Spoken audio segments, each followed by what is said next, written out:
Hey, this is Dan St. Germain. Before you get your daily dose of Wrestle Roasts, my special Dance Fatty Dance comes out this Tuesday, March 12th. It's free on YouTube, folks. Would love if you checked it out. Now it's time for the episode.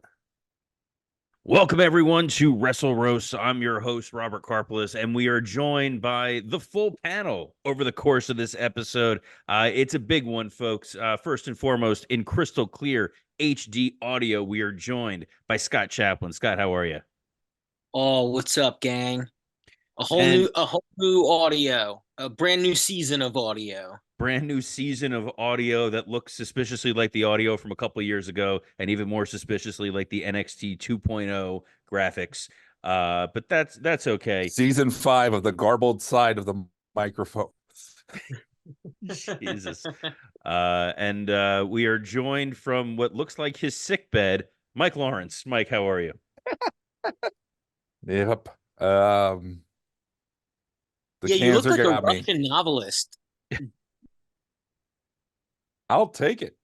Yeah, but only when I look like a novel, but only when Kathy Bates ties me down and breaks my legs. This is not a kink show, Mike. We got to keep it PG for the kids. Yeah. It's also not a video show, so shouldn't do look-alike jokes. That is true. We always forget that this is an audio only podcast, which is We are one of probably the only podcasts that are still audio exclusive because we know what we look like.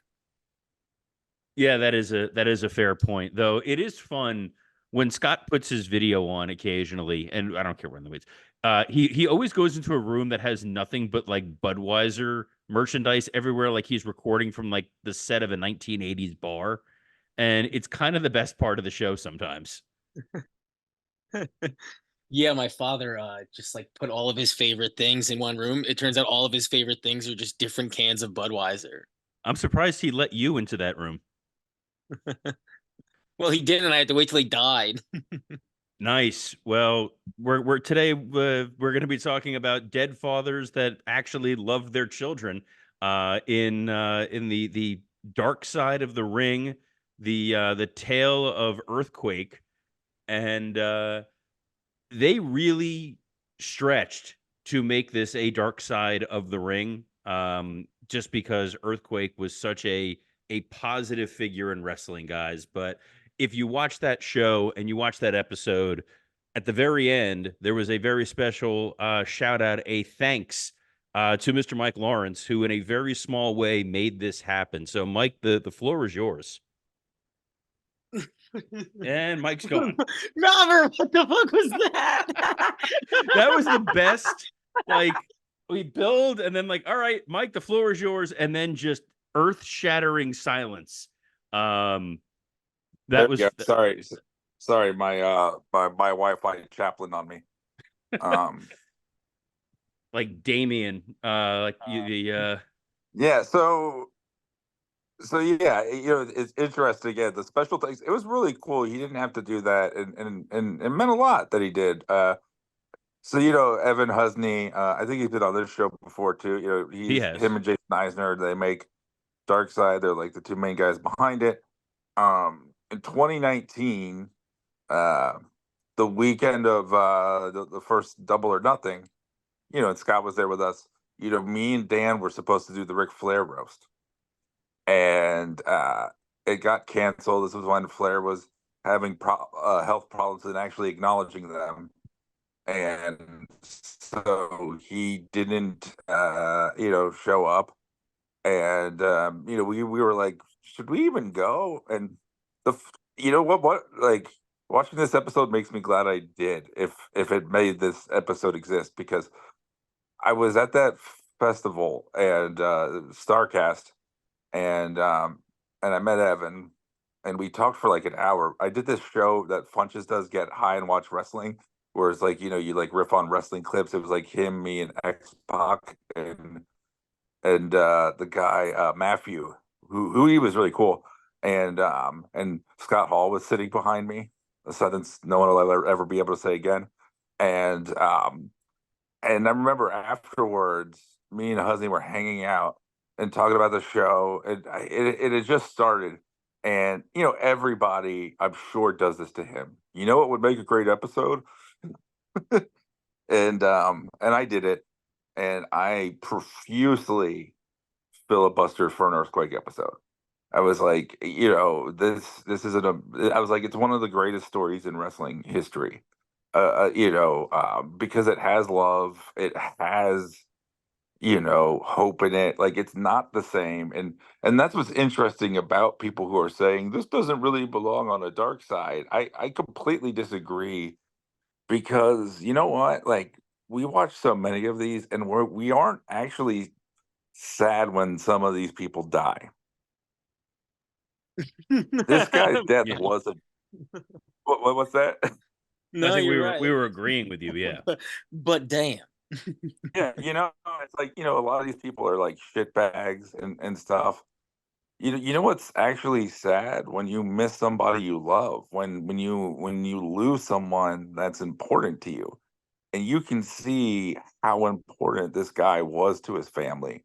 And I remember just like, researching Earthquake. I wanted to make a movie about him. I think it's that cool of a story. The idea of a guy going to Japan and falling for a tiny lounge singer, and then coming back home, and realizing like he wants to be a pro wrestler and wrestling a Hulk Hogan. He was 26. Isn't that fucking crazy? When they said he Like, died at 40, almost 43, died at 42. yeah, I'll be his age next year. Me too. It's That's unnerving. it is. But it is crazy because, like, Guys, hey, don't worry. You look just as good as him.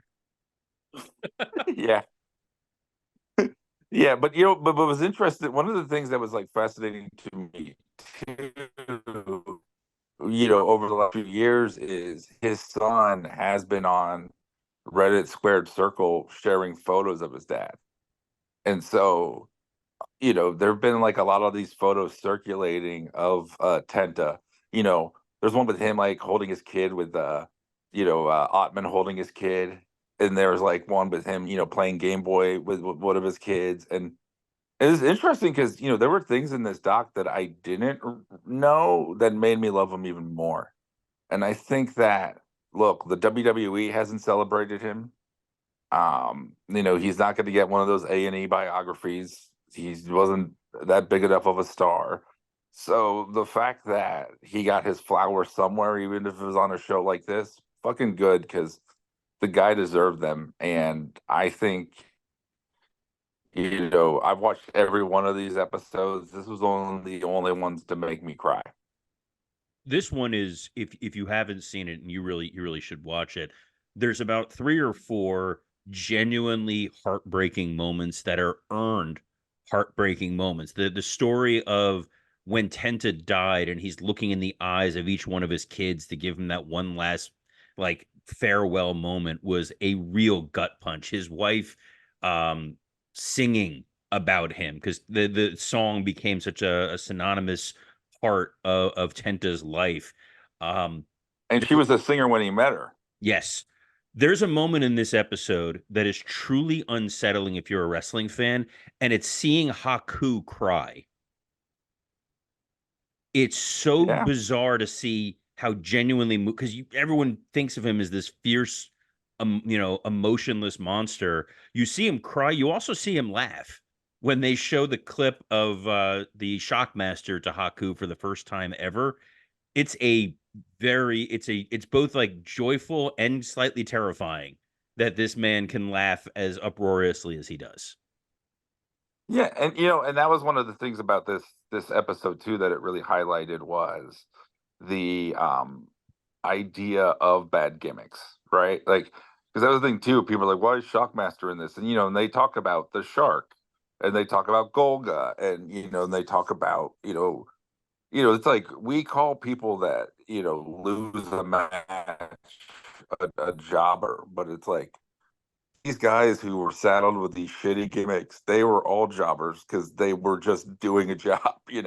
And it's like not everybody had the political clout to fight back. And some people looked at it like work, and it's just like fuck it. And and I think that that was Tenta, and it was interesting too. One of the things that, like, he was one of my favorites as a kid, but one of the things that made me really, like, first, like, really appreciate him was when I got back into wrestling fandom in 2002. He was very active on the WrestleCrap forums, and he wrote the foreword to RD Reynolds' WrestleCrap book. I believe RD was, like, interviewed for this, and I just didn't make it. But it was interesting because, like, he openly it was like one of the first shoot videos I ever listened to. RD interviewed him, and the way that he just was so honest and had such a sense of humor about these bad gimmicks. And this was before everybody had a podcast and everyone had a shoot interview, and there was, like, such a humanity and humility in the way that he spoke that you still don't see a lot. And I think that was, to me, one of the most refreshing things about this episode, besides, like, caring about the person, was there wasn't a lot of Carney. Like, Jake approaches it a little bit sometimes, where he's just telling, the same stories, but even he's a little more sincere than usual. But, like, everybody was genuine on this in a way that you don't often see wrestlers being, and I think that speaks to Tenta. It makes you like Jerry Sags. I think that's Yeah. another he came across a lot better than I would have thought that he was going to. When you hear, oh, they're interviewing one of the Nasty Boys, Yeah, Sags. and you know what it is? It's because so many of these guys, you're right, like they act the way they act around, like Jerry Sags around Hulk Hogan is going to speak differently. And when these guys were around Tenta, it's very obvious he was warm enough that they let their guards down and were just people. Because that's the best point. There wasn't a single person that didn't come off just like an absolute genuine human that you could sit down in the backyard with and eat a burger. A quick burger. And Yeah, yes, and this that's episode made me hungry. Yes, that scene in the motel made me very, very hungry. oh god, yeah. But it was, yeah, that's what was interesting, was that it's like, a show, especially in a season 5, right? Like, you look at, like, The Last of Us. Did you guys watch that? Yes. That the episode, it won a bunch of Emmys with the gay couple, right? And it was just about them. It's like, TV should be that. TV that's like, you don't want to see the same fucking thing every time. You want a different experience every once in a while. And look, like, Dark Side has, like, had, I think, some, like, slightly more comedic episodes. Definitely the Herb Abrams one is a Yeah. little more funny. But the amount of times I walk away from this show liking a person less. I think one last season, Doink was just an irredeemable human being. Matt Bourne was just a fucking bastard. And I didn't know half the stuff about how terrible that guy was. And I left it, and he was abusive and all this shit. It was crazy, and it's like, this woman, Josephine, she's like, I am married to John Tenta, right? Like, she's, like, still in love with, it's like a first wife that has stayed a first wife, and not the three wives you see in a lot of these, is nice too. I mean, I don't know, man. Like, I think, as someone who, works in the entertainment industry and stuff, like, and has had to learn, and just became a dad and lost my dad, and had to learn, to balance work with, you know family life. It's like, I don't know, this was really important to me, this episode. And I didn't even, when I was pitching it to Evan, I didn't even know a lot of that stuff would be in there, but it naturally just came out. Oh God, the moment early on, which I didn't realize his wife had already had a child before they got married.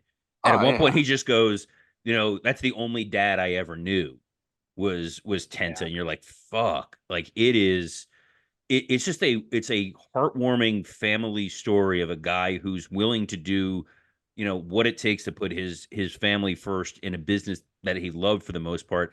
And my other takeaway is, like, the earthquake gimmick is incredibly stupid.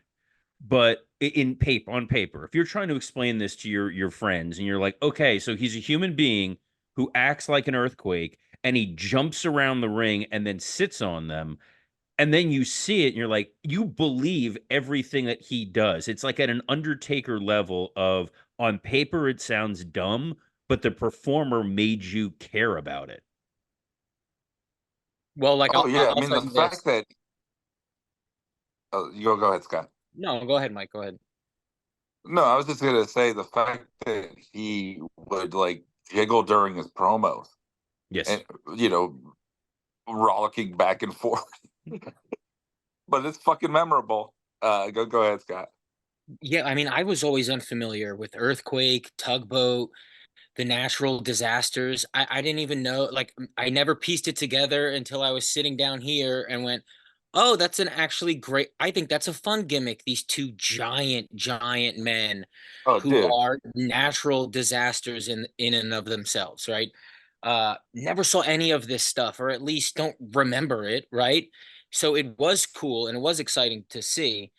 And there was a lot of moments in this that were really hard to watch. There were some moments that I had to 15-second skip, 15-second skip, 15-second skip, because I was like, yeah, I get that hurt, because it was very emotional, very emotional. And another thing I got to say, in terms of like, oh, why would they do an episode like this? I think that's when the thank yous at the end and Mike is mentioned. Mike is downplaying the way Mike talks about Earthquake. People know about how Mike talks about him. It's not like he doesn't just go, "Oh, hey, you should do an episode about that." He's been pitching Earthquake to us since we've known him as a person, as a story that deserves to be told. I mean, you go for like 20 minutes, and I never knew any of this stuff. I knew the stuff before he got to the company because of you. But I'm sure no Yeah, one else did all of this sumo stuff. The family stuff, how cool he was, the pictures of him. Like these were things that, yes, they were in this, but you always told us this shit. And so I know when you told Evan this, uh, it was, you told him the story of someone that, an actor should play, a story that deserves an Oscar. And so I know the thank you is like a much bigger thank you than you think it is. Well, I also remember the thanks, man. story that Mike had told And when, no, Evan refused to come on the podcast to say that himself, but well, no, he's busy. Well, Dan's the one that reached out to him, so he probably already was like, nope, before he even read it. But I remember the story that Mike, when you were interviewing Jimmy Hart for something else, and you were wearing a natural disasters T-shirt, Yep. and you got a chance to talk to Jimmy Hart about like managing them for that brief window of time. Yeah, and he was just so sweet about it. That was when I was doing the Savage doc. Yeah, and he was like so sweet about it and stuff. And it was interesting. Randy is an easy guy to like fight shit about. When I found that stuff about earthquake, like I remember, it is just my autism, it is my obsessiveness. And I wasn't doing this for anything other than just the fun and excitement of it. Like I was having to look through Canadian newspapers in the 80s and and shit like that, like very obscure stuff. But what's fascinating about him is, like he's one of the only people that you can see like his first match in the WWE and his last match. All this stuff is on YouTube. He was originally Earthquake Evans, and there's a match with him and Paul Roma. This is like a dark match, and he's wrestling Paul Roma, and he's wearing like a flannel shirt. Like he looks like fucking John Goodman in Roseanne. And he's like just wearing slacks. But it's like you're seeing him do these like power moves and shit. I mean, the way that they now, I will admit this. I don't remember this, and I don't think I was fully watching at the time. I think I was a little too young, but I think he has, the best, if not the best, one of the best debuts ever. Oh Being, yeah. and they show it in the thing. Just and it's a thing you could never do now, right, Scott? Right? Like, we're too savvy, because he had already been wrestling in Canada and shit like that. You couldn't have someone. people would just start yelling what his name is and shit like that. Well, yeah, and if you actually didn't know him, that's a detriment too. They'd be like, "Who's this giant moron who probably can't work?" Yeah. Well, what's great about it, and this is a compliment to the production team, is when they use plants now, the guy's usually in the front row wearing a branded T-shirt. Tenta was like up. He wasn't in the front section. Like he was up and Yeah. elevated, probably about 25 rows back, and he's dressed in like a polo shirt tucked into his jeans. He looked like a dude that was at the wrestling show, and they placed him really, really well. Obviously, he's giant, and the worst thing you can do is bring in a non-wrestler who's giant and put him next to an actual wrestler, but we're not talking about Sting's last match right now. But oh God. But and you could also, and I watched this right before the podcast. There's a 2002 match where, and Jim Ross talks about this, where Earthquake did a dark match to come back. Yeah. And he's got the there was like, to me, the three classic Earthquake outfits. I know he was Canadian Earthquake for a little bit, but just the solid blue, what he wears in WrestleFest, the classic with his name on it with the Richter scale, and then obviously like the Red Natural Disasters.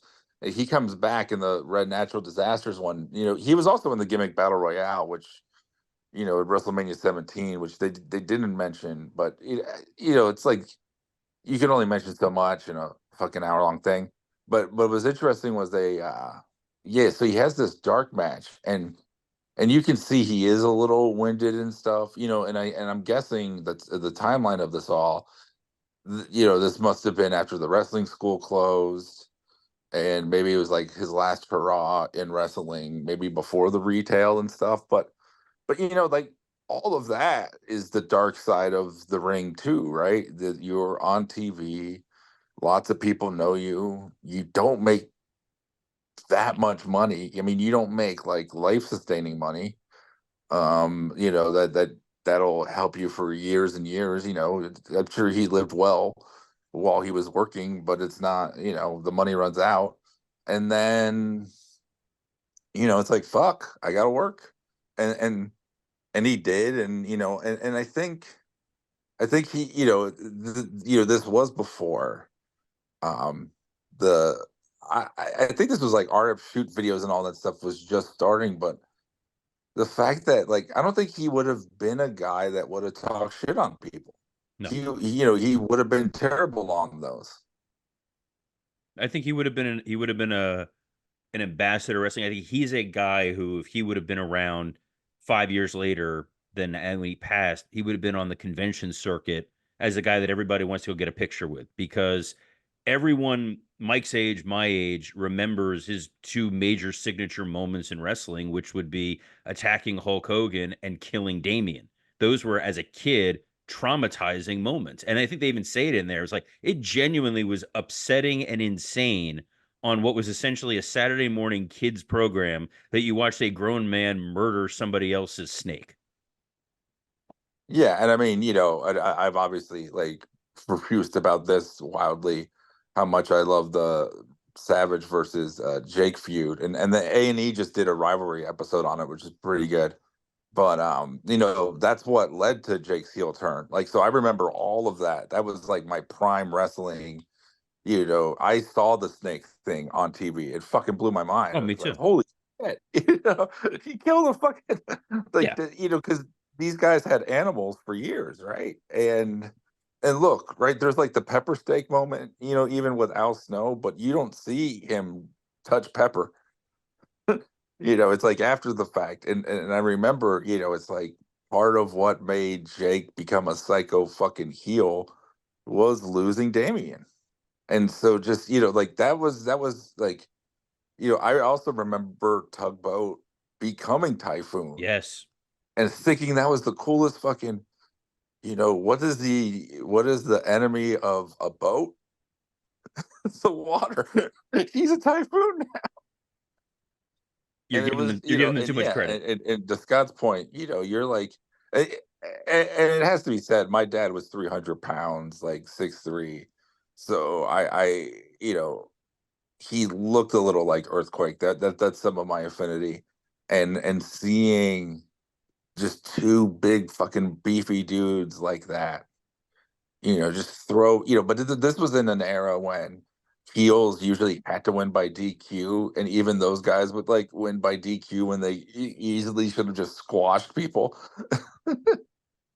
There's a moment in the documentary that you can't have Mike on and not mention, where Fred Ottman pulls out his action Oh, Jesus figures fucking Christ. and talks to them. And I was like, yep, no, he's like, Earthquake's not alone. Typhoon's right here. And I was like, you wouldn't think that it's that emotional to see a grown man pull out toys like that, but it fucking worked. Can we, talk for a sec about how great Fred Ottman came off on this episode? Oh, amazing. Oh, I loved him. What a good You know, guy. I mean, really, everybody did come off great, but he came off so cool. Yeah. It's Uncle Very Fred. aware, very sweet. He was the guy, right, where it's like he starts off carny, obviously, right, and he's doing the tugboat voice and shit, and then he's like, my brother-in-law was shot and I had to move to Key West to run his bar. Yeah, that took, You know, like, I didn't know that. His brother-in-law was Ernest Hemingway. Jesus. yeah, he did say he was shot. He didn't say by who. Papa's gone. Come on down. Yeah. So Well, he didn't Hemingway as much as Ottman, but I really think there's a shot that the natural disasters wind up in the Hall of Fame, because they always like to admit a tag team. It's a chance to put in two guys who do genuinely belong in there. And Ottman's son works at WWE. He's the timekeeper. yeah. I never thought of it because I always was so much like Earthquake should be in there. And then after this, I'm like, yeah, put them both in because, you have the alive guy, so it's less sad. And just watching this, right? It would mean something to that family. Yeah. Oh, so there was a scene in there where his daughter's holding up his singlet, and it's like the fact that they kept this stuff and they value it, and they even talked about now they can go back and watch wrestling. It's the same feeling you had for Vader's son, knowing what it meant to like see his dad get into the Hall of Fame kind of feeling. You would have that same thing there for both Earthquake and Typhoon, who shaking off the Shockmaster stuff. It's like you want those guys to be in the Hall of Fame, and selfishly, I want them in video games going forward. Damn it. They were in when the Bushwhackers were in the Hall of Fame. I think it was I don't want to say maybe it was 2K17, 2K18. They did a thing where like everyone who was in the Hall of Fame would be in the game that year, and then they would have a match, and so those people would be, and theirs was against the Disasters, and the Disasters were in there. And it was fucking awesome. Yeah, I think you could tell what it would mean, and it's also being realistic and looking at Fred's size. Get him in now. Yeah. You're a big Now, boy. you're like his son is there. There's goodwill. There's no ugliness and bad stories. And I think the theme for the Hall of Fame that we've seen so far with Paul Heyman and Bull Nakano is admitting people that are not going to be problematic and that are not going to invoke a lot of very uncomfortable questions from the media. I think natural disasters kind of fit in that mold. Yeah, and especially, I mean, you just did a 40-minute highlight reel package, and I mean, let's talk for a sec about one of the sad things at the end, right? No one was at Sean's funeral. Yeah. This would kind of make up for that a little bit. It makes up for it. And also, the cynical thing with the Hall of Fame now, which kind of annoys me a little bit, is everyone that goes in is going in because they're furthering whatever a current storyline is. So Bull Nakano is going in because you have Io Sky in one of the main event spots and Damage Control are so prominent. Heyman's going in, obviously, because of everything with the bloodline. It's a chance probably to get Punk up there. The natural disasters going in highlights that right now they're pushing the hell out of Bronson Reed and Ivar and Otis and those big meaty men shtick, I can absolutely see them bringing Big E in to introduce the natural disasters or somebody current and highlight the fact that they are embracing different large man body types and pushing them properly. Like that fits Hunter's wheelhouse. And you know for a fact, Fred would do the stumble out when he's called and get the massive pop. I would give him the proper entrance.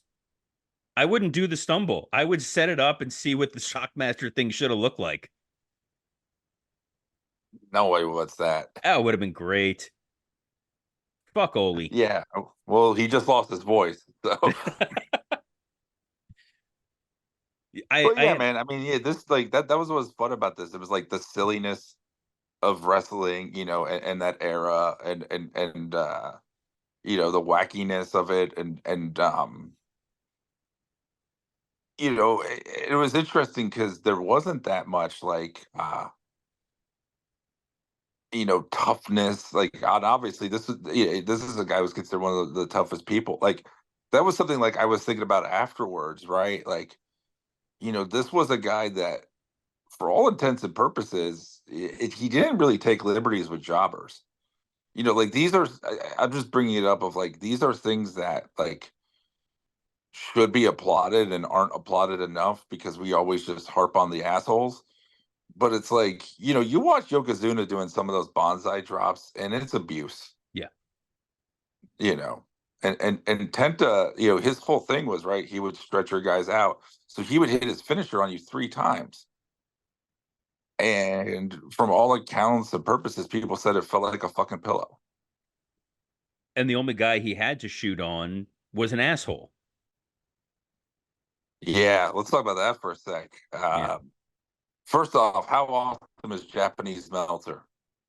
Oh, Japanese Meltzer is way better than regular Meltzer.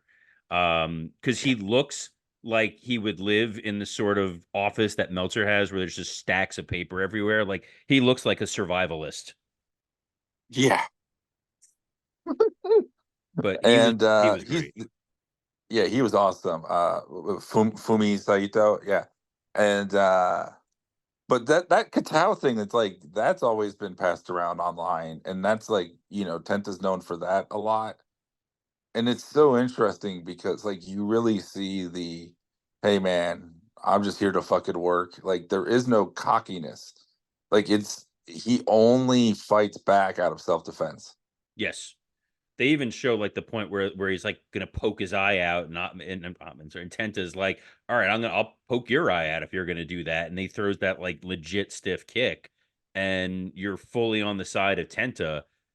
It's such a weird moment to happen because there was no reason for that guy to shoot other than he was a legit Yokozuna and didn't like the idea of having to do a job theoretically. Well, then pick a different line of work. Well, I believe he was disbarred from sumo because he attacked a stable master's wife. So he's just a shitbag. Like he's just not a good person, and so he was a disgraced sumo. And when he did that, he's in a UFC match. I forgot against who. I think Mark Hall maybe or Mark Hunt. I think it's Mark Hall. Mark Hunt was too young then. And he gets fucked up, which is kind of nice to see because by all accounts and purposes, yeah, he just sucked. And it's so interesting when Saito says he never worked in SWS again. The promotion that had this, I'm just like, why would any wrestling company fucking touch this guy? No. You go on the microphone, you say it's all fake after you shot on someone. What a goof. Yeah. And you could see how tough Tenta was in that moment. Like he wasn't backing down. And that's, is it Haku that says it? The real tough guys don't have to show you how tough they are. Yeah. Yeah. It and also that's felt from Haku. It also felt doubly undeserved when you're like how beloved Tenta is. Like there are guys where all right, someone's shooting on them, but they're also an asshole, so it's kind of like they deserve it. Tenta's like the least deserving person of being put into that situation, and at least he kept his head until he stormed into the back after, which would have been really fun to see. Yeah. The actors Yeah, they but got, overall, by the way, for the reenactments were very, very good. yeah. Yeah, that they got a guy that when you saw close up of his face, it didn't work. But uh yo, Scotty, Oh, I'm back. I'm back. sorry, we were just talking about Japan. What did you think Yes. of Japanese Meltzer, Fumi Saito? Oh my, well, he was a joy. That's funny. Japanese Meltzer. Yeah, yeah. Uh I loved that part. And I was gonna mention that part because in terms of him being a gentle worker, that's when I finally my stuff crapped out. But he does seem to be a gentle guy until he was pushed. And then that moment where this guy exposes the business and he runs backstage to find him, and everyone's so proud of how he stood up for the business in that moment, and it sort of elevated him when he got back to the States too, right? Yeah, that's what they said. And it's interesting. I was saying to Robert that dude, he was kicked out of sumo because he like attacked, abused Stable Master's wife. So he just was years of just being a shitbag and kicked out of everything he was in. He's like Suzuki's gimmick. Yeah, and you know what was funny? I saw someone online be like, "Why didn't we get his side of the story?" And look, I could see that in a way, but it's like, No. fuck him. Dude, that goes down like a Vince McMahon interview. He's gonna grab the guy's papers, pull his tie. Let's I think I know Dan's gonna jump on soon. You guys are gonna talk Dynamite. Before that, I would like to talk about something Robert just touched on. Yeah, the Hall of Fame. What do you guys think of it so far? Oh, I'm crazy about it. I love it. Yeah. I Very think it's excited. I mean, Heyman, two things could happen, right? And you know what? Both things should happen because it's in Philly anyway. He needs to cut an amazing, I say cut. He needs to give a great speech, which he will. And then Yeah, I think they need to deliver on a storyline moment going into these, two WrestleMania matches that he's involved in. He's involved in the main events of both nights. This is compelling enough. Why not? Even if it's just him being disrespected, whatever it may be. Uh, yeah, I think all eyes are going to be on WWE that weekend, and it includes the Hall of Fame, just like it used to include the Hall of Fame. I feel like 10 years ago, the Hall of Fame was something everybody tuned in and watched and gave a shit about. And I know it kind of disappeared. I don't know. Did they announce that they're even airing it yeah, it's going to be on on it. It's Peacock? on Or, at 10, but the problem is they do it right after SmackDown in the same yeah, building. I used to I don't yeah. know. like when I they would Maybe really all go missed in when maybe it that'll was be together. like kind of in the cool. banquet hall. Again, it allows like wrestling moments. It allows spots to be delivered because you're saying it's in the ring. It'll be in the ring. The Bull Nakano thing is cool because it's someone who at her when she was in WWE did not get the recognition she probably deserved. I think everybody remembers her feud with the Lunger Blaze. Those were insane, hard hitting matches at a time where you just didn't get that from women's wrestling. Again, it makes sense to highlight it now because of damage control and all that. The Heyman induction, I get that he was always opposed to going in until he was done, and part of me wanted to see that happen because I don't think he's close to being finished with his career, and it's going to be challenging because he is somewhat in storyline mode with the Bloodline.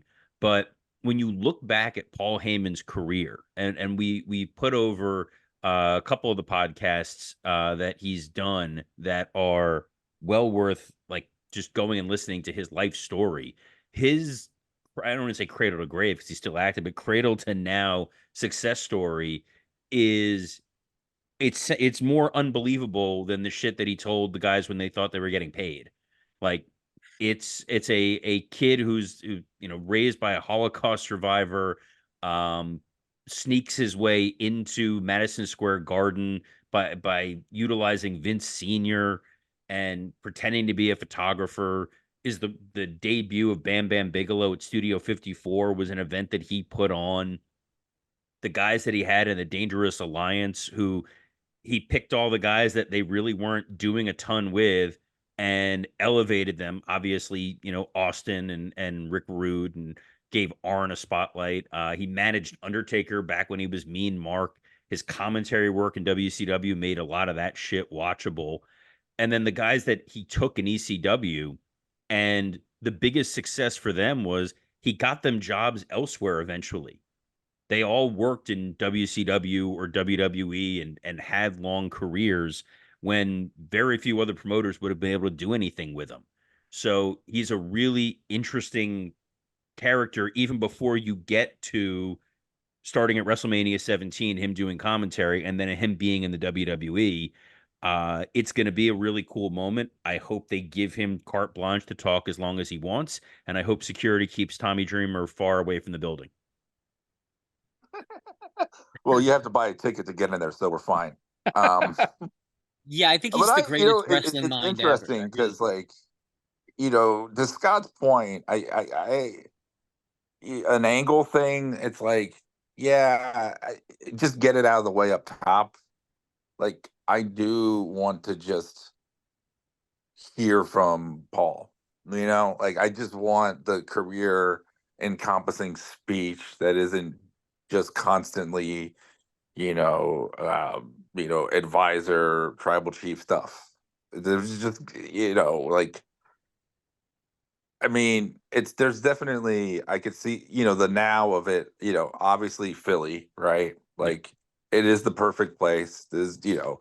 Um, and who knows when they'll go there again. So it's like, do it for that. I mean, obviously, this is both these inductions, nobody's debating. Bull, a massive legend. So and him, to me, the greatest fucking talker of all time in wrestling. That's why I just want to hear like an emotional speech. Like I love like the Heenan speech and the Jake speech are like my favorites. I'm sure if Paul is given, that's the only my only detriment to this is I hate that they do it in the arena. I hate the chants. I liked it when wrestlers dressed up. I mean, I like it anytime wrestlers dress up, but when they're the ones there and it's like an honor among peers. And I know that they just want to sell more tickets, but it meant more, I think, seeing it that way. And I felt like, for some of these old guys, it's probably cool to get a pop from the fans again.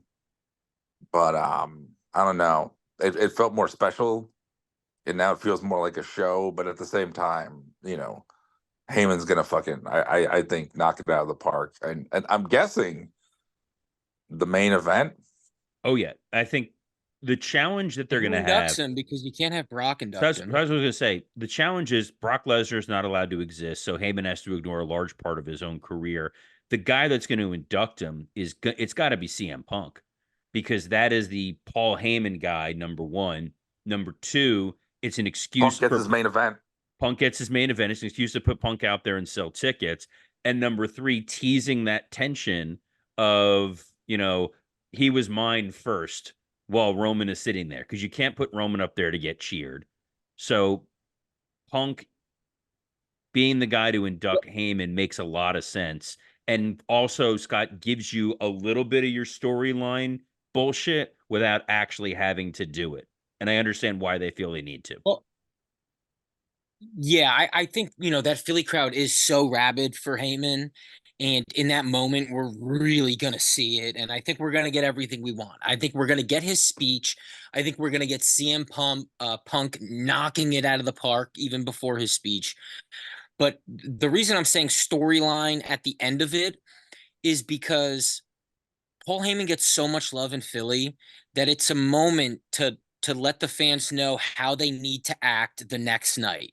And if The Rock or someone is disrespectful, even if it's the final 30 seconds of the show, going into the next night, Now he gets to get booed even more because there's always going to be the fear of what is going to happen in Philly. Well, if you disrespect Paul Heyman, there's less of a chance of fans, quote unquote, hijacking the show, even though The Rock and Trunks is getting cheered. I don't know. Yeah, we'll see. I don't know if Yeah, he's going to get cheated. I just don't want it in the middle of like, my parents were survivors, like Roman at Survivor Series. I just don't want it like going back and forth. I love my wife, and who doesn't love is like Brock Lesnar. Oh. Oh, they're definitely doing commercials too. I wanted to bring this up quick. When we're thinking about watching the earthquake thing, this was one of the first times, and I know that this was obviously all shot before that.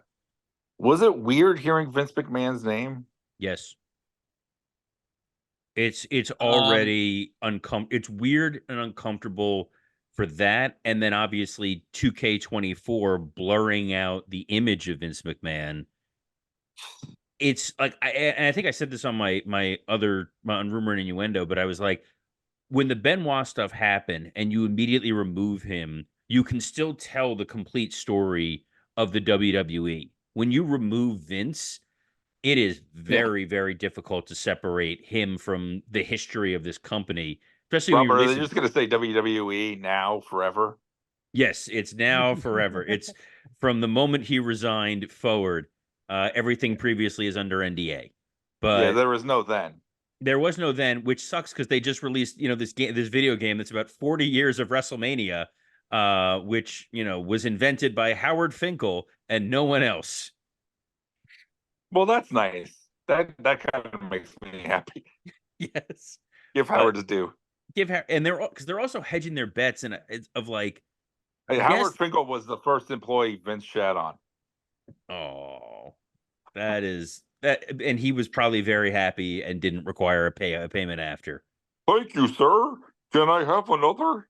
I love Howard Finkel. Howard Finkel did the ring announce for my wedding. He's the best. But He did? yeah, he did. Is that shoot? Yes, he recorded. So one of the great things Mike just jumped up from the bed. So one of the great things about the Fink, grandpa in Willy Wonka. So when we would have to bring Howard in to do ring announce replacements if we needed to like remove Eye of the Tiger from Hogan or something like that and put in Real Americans. Yeah. We would have Howard go in the booth and he would re-record his ring introductions, which was for me a blast, like sitting in there and working with Howard. And Howard would do like ring announces for us while we were producing them. So I have a ring announce of Howard Finkel announcing me coming down to the ring. So when it came time for me to get married, I had asked my buddy who was the audio engineer there, hey, the next time Howard's in the booth, think he can record it? And he recorded the, and now for the first time as man and wife. So that was, I love that. Does he say new Unbelievable married couple? He doesn't say new married couple, which is unfortunate. But I mean, I'm sorry.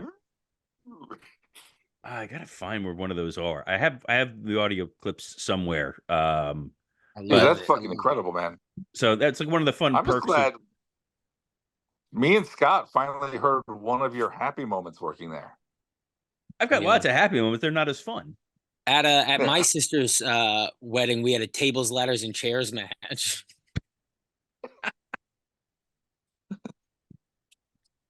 So Darby was there? Just any man.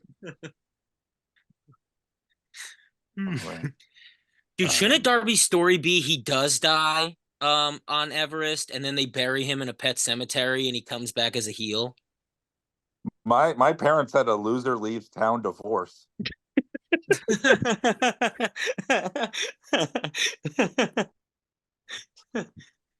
But they stayed in the same city to raise us, joint custody. It was like an Eddie Kingston title. They gave the three of you a belt.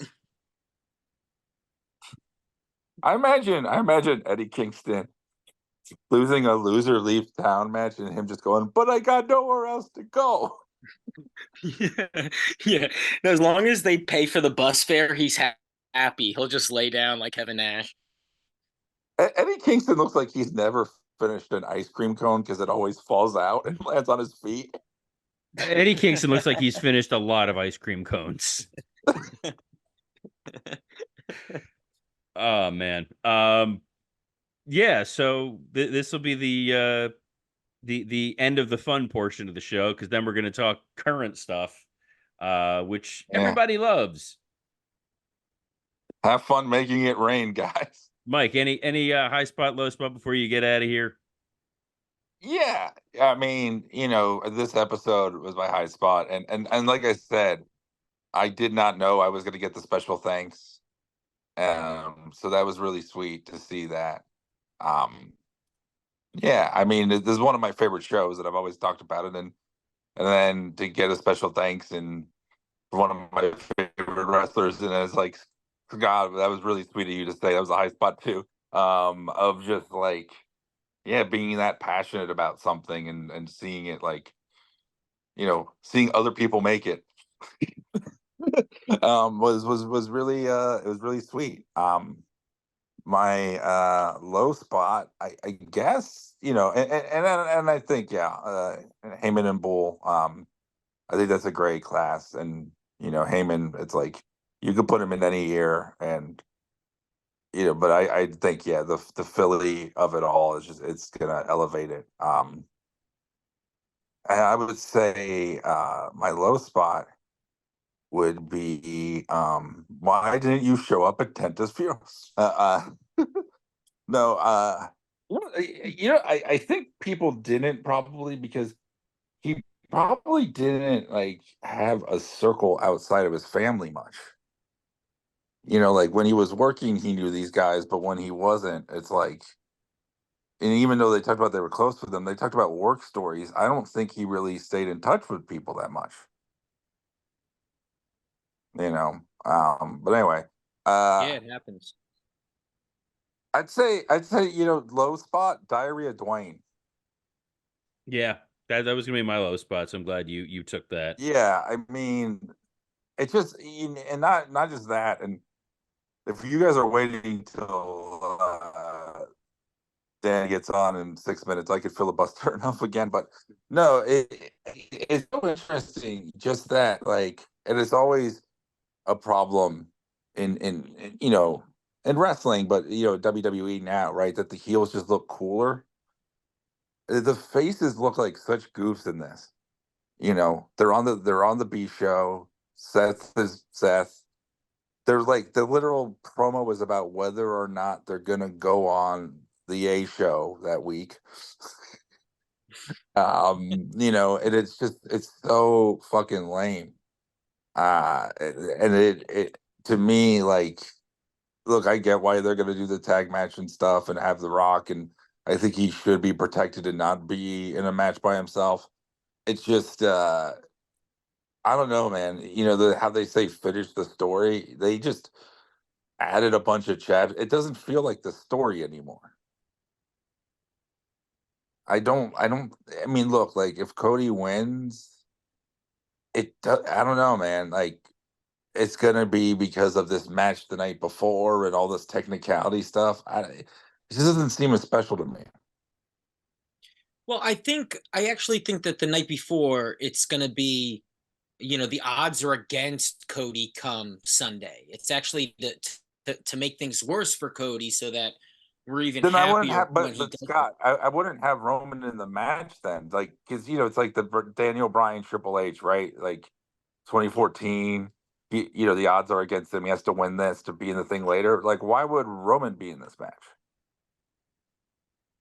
Oh yeah, and look, I'm not holding it past The Rock that there may be some subtle, because he tried to hijack it initially and then we corrected it, but a more subtle hijacking now where he's going to push the him Roman thing still like they did last week, which I did enjoy, but they vaguely did it to the point where by WrestleMania, because we're still a month away, we are kind of over Cody versus Roman, and we do want The Rock versus Roman already. Which things like Monday you run the risk of all of these guys looking really stale. And I'm kind of a defender of Diarrhea Dwayne, in that The Rock used to say stupid shit all the time up until a week ago. Fruity Pebbles was like the worst thing ever, and everybody chanted it and wrote signs of it. And so I think lame shit like that is like that is what WWE is known for. It's just over the last few months they've really blown past that, and Seth cannot do that again. To the point where you almost go like, people made fun of it so much. I don't know how Seth recovers from it. And not just that moment, but the fact that Drew is so cool right now, and that's who Seth has to fight on Sunday. You almost have to go like, Dwayne, Gurewitz wrote that line for me. I've been working with Dwayne the whole time. Yeah, that's the only way to say it. I literally, I said at one point, I'm like, I feel like we need to edit that into the beginning of our show.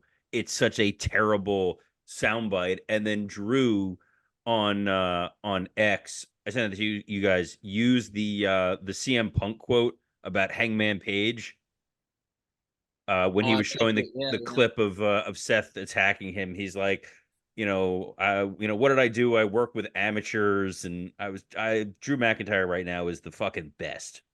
And Well, Seth yeah, is so very like much you know, not. but that's what I was saying, and I do think Drew is doing like career best work right now. Why can't the faces ever be cool? It's like we watch these guys and they're fucking dorks, and then not even forbidden, and we watch them and we're like, hey man, like why they like Dominic, right? Like these goofy baby faces, then they become heels and they have so much more freedom. Why can't they have freedom and creativity when they're faces? Some like Orton gets it. He kind of does that. Kevin Owens to a degree does that, but Seth as a babyface is awkward, doesn't make sense, and Cody is just he's earnest, and I think that's what makes it very Like as in difficult. Ernest from the Ernest movies. He's scared stupid. Yes, Cody's scared stupid. It's interesting if you guys haven't listened. Chris Van Vliet had John Cena on, and it's some of the most human moments you're going to get from the robot that is John Cena, but he talks for a He's little bit. dressing like Vince McMahon. He looks like Vince. Well, It's very he's always dressed like that. Like that was what he like. It's like if that's what your dad wore, you're like, I guess this is what grown-ups are supposed to wear. And he takes his style advice from Vince. Hopefully that's the only advice he still keeps of Vince's. But he talks about his mapping out his heel turn and figuring out all the different ways that he was going to make that work and change up who his character was. And it was kind of interesting to hear Cena, of all people, putting in that much thought into the nuances of his character. And you kind of hope that's what they're going to do. I know they just promoted Rob Fee and WWE. He's now like chief creative character officer or some nonsense like that. Like his whole job is working with guys from top to bottom to think about who their characters are and how they should behave. Robert, and that's great. Yeah, Cena said I in the know Rob, interview and that he Rob has been doing a great job there. Yeah. Rob's been doing an amazing job at WWE. I'm glad that they're giving him more to do, not less. Robert, I saw that Cena said that he wanted to wrestle at this year's Mania, or at the very least, he said he wanted to wear the jorts. What do you think he does there? You think he wrestles a match? Isn't it wild that that might be a little too much? I had said before I would not be mad about Cena and Batista against like Waller and Theory, just to give those guys a moment since it is WrestleMania 40. And Waller and Theory are kind of in that Heath Slater spot right now of the guys who get beat up by the legends. I don't think it would hurt them all that much. And it's a good callback to the Theory Cena match that we saw last year. That to me is kind of the least offensive use of Cena if you're going to put him out there. Well, the only Waller I want to see Cena fight is Amanda on Beef. There you go. I think I thought the most interesting thing, and you told me about this, Robert, and I watched it, was the constructing of the Firefly Funhouse match. Yeah, and how he like typed it out, he and hand wrote it. Yeah. Oh, that was it. Okay. Which Yeah. is And even the more wife psychotic. took the pictures. Yeah. And I mean, because that's obviously right, like Hall of Fame. Do you think Bray gets in this year? Yes, 100%. I think for a couple of reasons. I think that they've kind of set a precedent. We saw it with Eddie, where when a guy passes away, you induct him into the Hall of Fame. He's obviously in the video game. They've released the shirts. The proceeds of the shirts go to the family. It also gives them an opportunity at Mania to do the Bray Wyatt entrance one last time in a stadium full of people. They can all put the lights up and put the lantern in the middle of the ring when they really do the Hall of Fame salute. I think that's a visual that they're going to want to have. So yeah, I think Bray winds up getting in this year.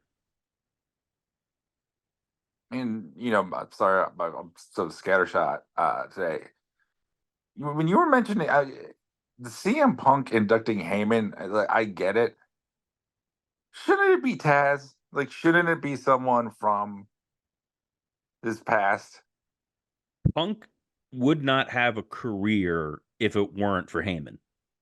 And I think that's the reason why he gets that slot. Heyman was the guy who got him from day one in OVW, coming off the indies, molding the character.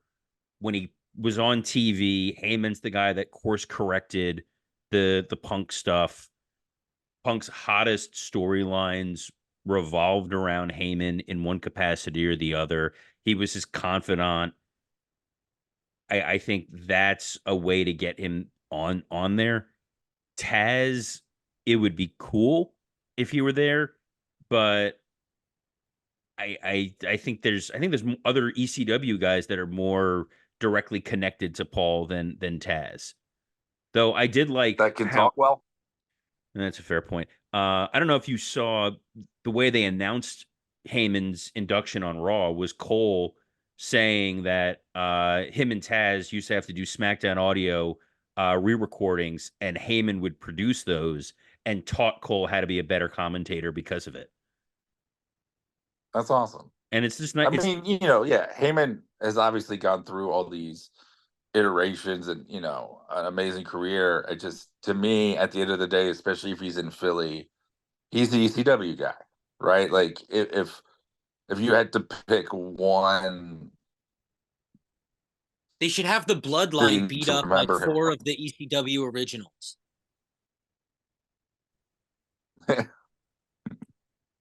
They could, Yeah, but or then who's gonna run in on Dynamite? well, I mean, I mean, RVD deserves to go in this year. I'm sure he won't, but damn. Oh no, he went in already. he's Never already mind. in. Rob's in Yeah, the Hall he's of Fame. in. I mean, the Yeah, he's weird in. thing is, if you need a guy who can talk about some of the ECW stuff and then making his career, there's Austin. Sure. Wow, I would love that. I would love that. Yeah, but he just wasn't there that much. I He don't wasn't know, there that man. much, but the Dangerous Alliance stuff with Paul, and then if he didn't get that platform in ECW to cut those promos to help round out what his ultimate voice would be, it's like they used him at One Night Stand in that same capacity. I don't think that they want to risk putting Austin in front of the Philly crowd, which is why I think Punk is probably the safest bet. Well, and I know Paul is an obvious voice creatively, but maybe it is only for the bloodline. And I think Triple H, he seems like a guy who thinks ECW is overhyped and bullshit, and he probably rolled his eyes every time we did a one night stand or any sort of like ECW chant. Him and Shawn Michaels probably laughed to themselves and shit, and then ball tapped Balls Mahoney. So I don't. I wonder if he sees the money in the legacy of ECW for moments like this, Well, or why would to you do it induct here even then? I another think he ECW does. guy, because maybe another ECW guy deserves to go in this year, right? There's very few ECW guys they can let in. Like you can let Sandman in. Well, Bam we haven't Bam. seen his dark side yet. Is there a Sandman Dark Side this season? Yes, yeah. Oh, This then never season, yeah. mind. There will be no No. Sandman, which is I don't know. I liked working with Sandman. He talked about like working as a construction worker and all that weird shit, but I don't know much about him, and I'm interested to see the episode. But who knows? I don't know if it's going to be as look. He might go in just so Triple H has a reason to play Metallica. That is true. Dude, they got to induct Raven. He wants to trump Tony because Tony used Metallica on the pay-per-view for Sting. Dude, Raven would be fucking amazing. I would love that. I wish he was on better terms. I liked Scotty Flamingo. I thought that was always a fun shtick when he would do that in WWF.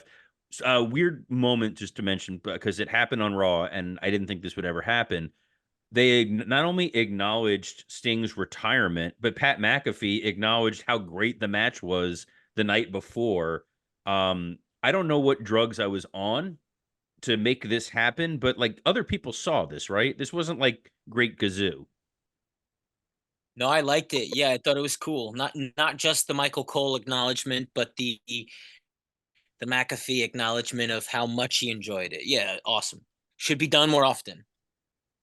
Yeah, it's classy, and I think you could cross as they say, right, crossing the aisle, like when someone that legendary and I know didn't have much of a legacy in the company proper, but still means a lot to a lot of people. It was sweet, and to me it doesn't hurt anything ever. It's like it only is good and makes people feel good. Yeah, I thought it was and an again, awesome it's plugging a legacy, plugging like a real retirement moment. They didn't go, oh my God, Osprey Takeshita. Anyway, back to the match. Makes total sense. Yeah. It's really, really cool. Really cool.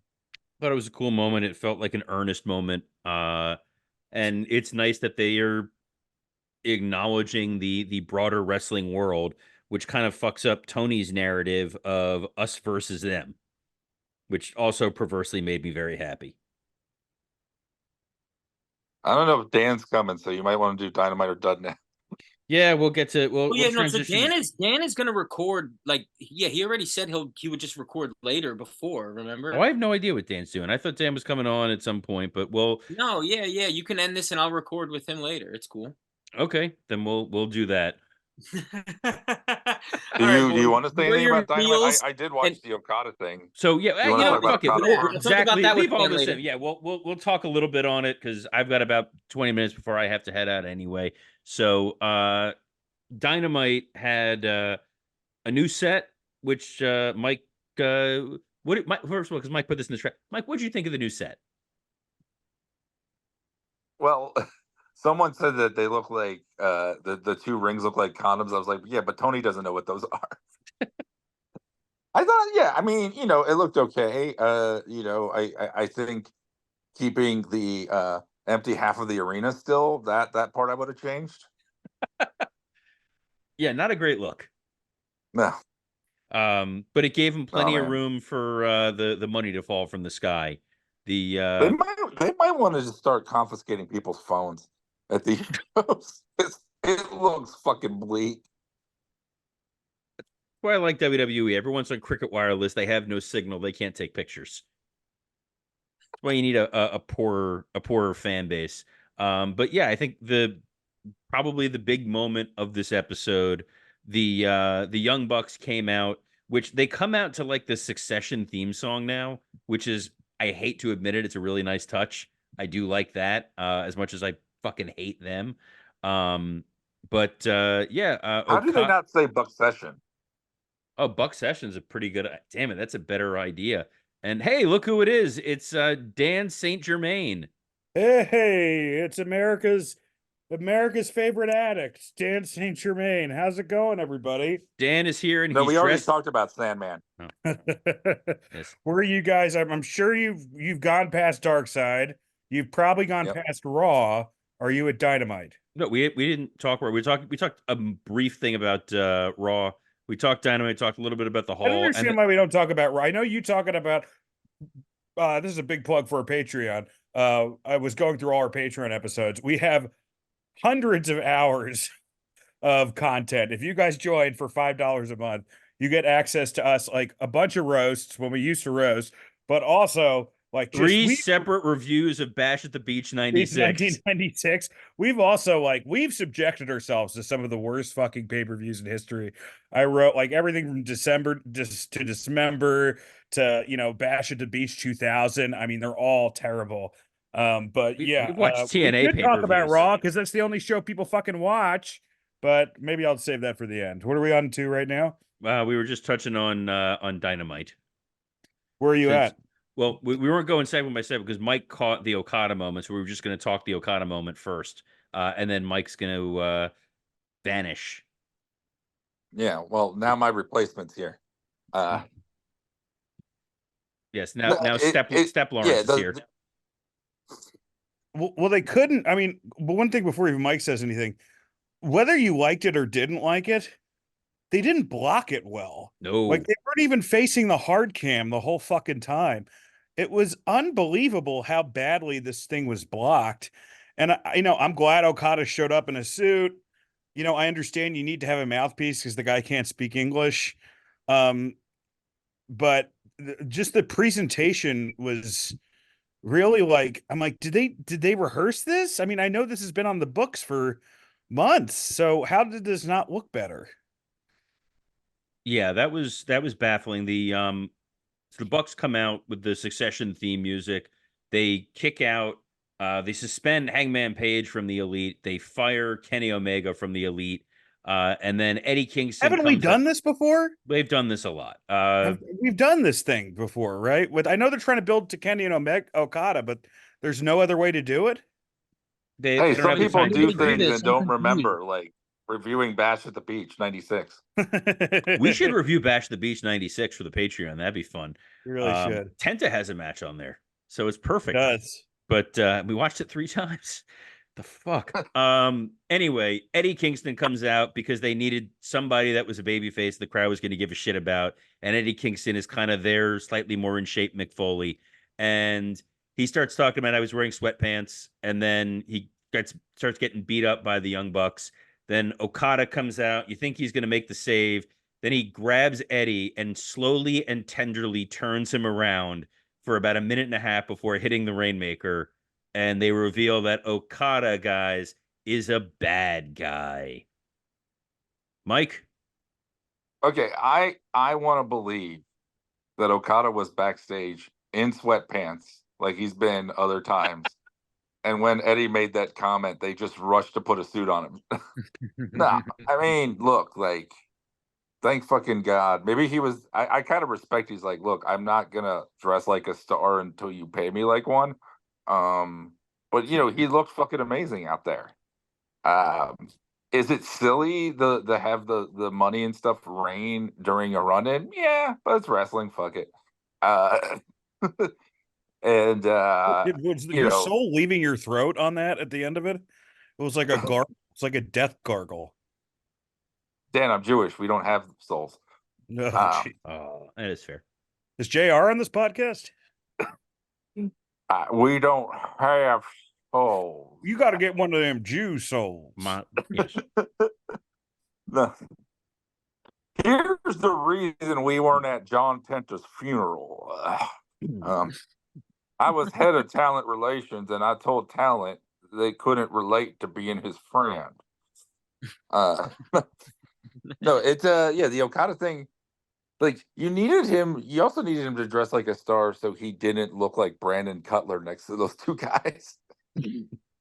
Because they are, all intents and purposes to me, still like loser goofs.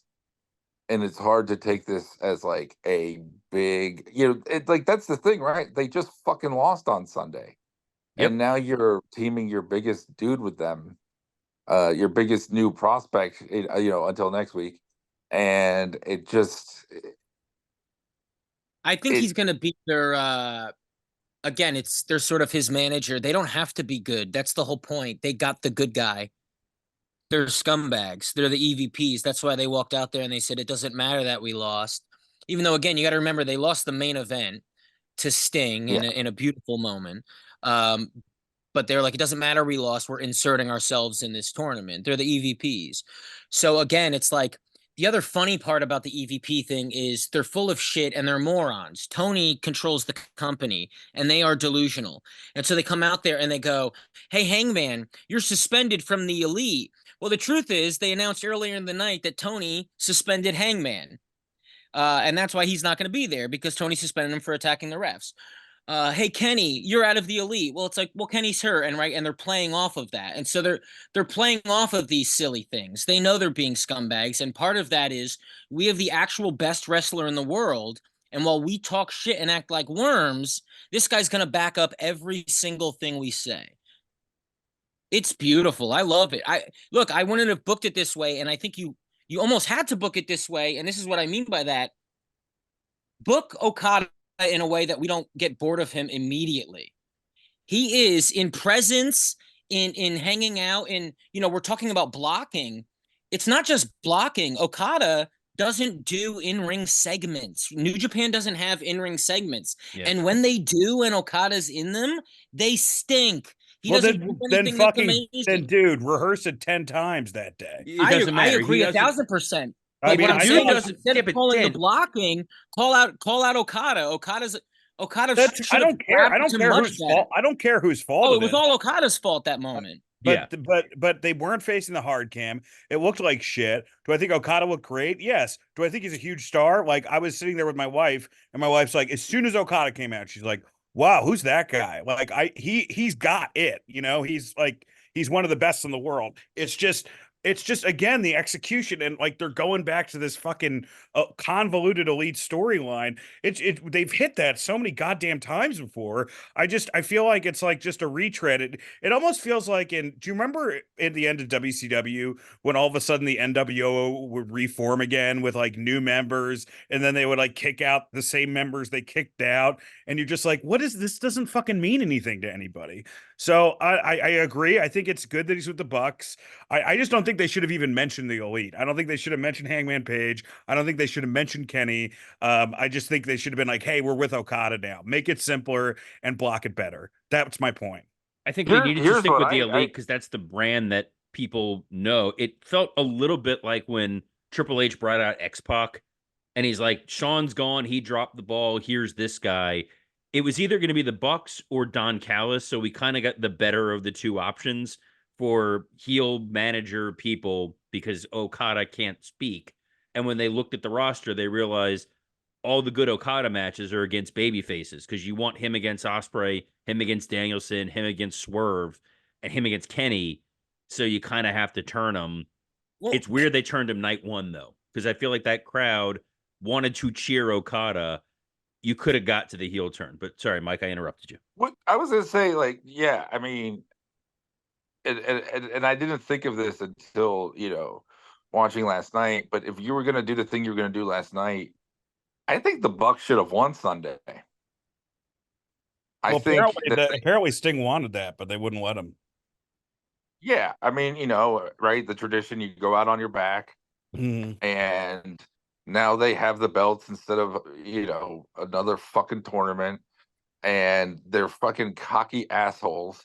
Kingston, a wrestling purist, is like, you disgrace Sting and whatever it is. And, Darby's sad. That's why he's going to go climb Everest. Like, if you're going to do all these things anyway, like, at least have a reason for it. And I think that would have been more of a driving reason if.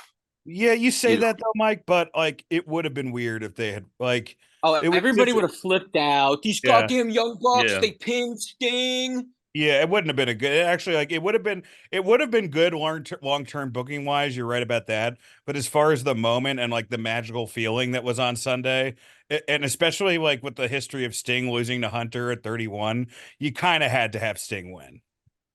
You did, and this is the one time to have a tournament because it's March Madness. And you're trying to do that Warner Discovery synergy. So there's worse things to have than a tag tournament right now.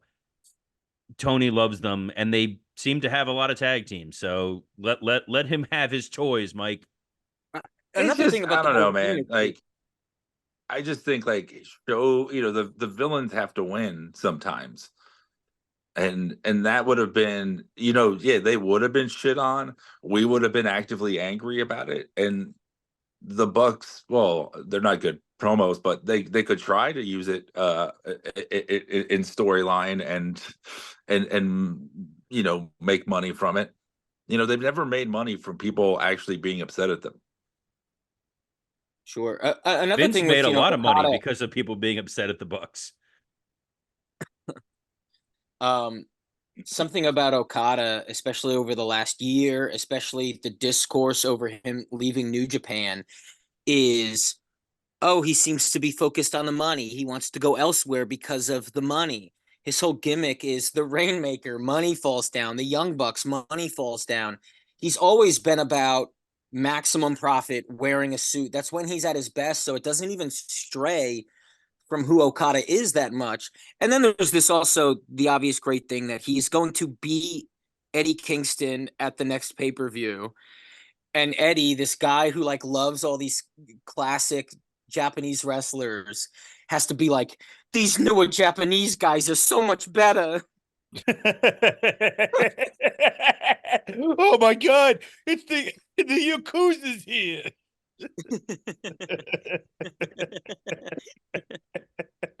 Unbelievable. It is so funny because like Eddie Kingston, borderline illiterate in real life, but he has this like tremendous appreciation of Japanese wrestling history. Like I don't think you could I don't think you could tell him about like he couldn't answer questions about what the Marshall Plan is, but he could tell you like what Misawa wore in 1993. Oh, he's 100% the kid. They only could teach him math because they used word problems involving wrestling. Yeah, for sure.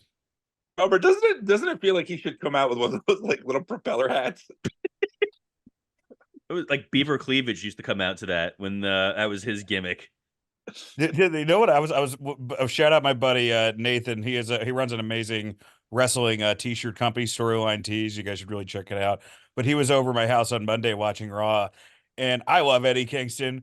But anyone who doesn't like Eddie Kingston, just has the greatest like why don't you like Eddie Kingston? He goes, I don't know, man. He looks like shit.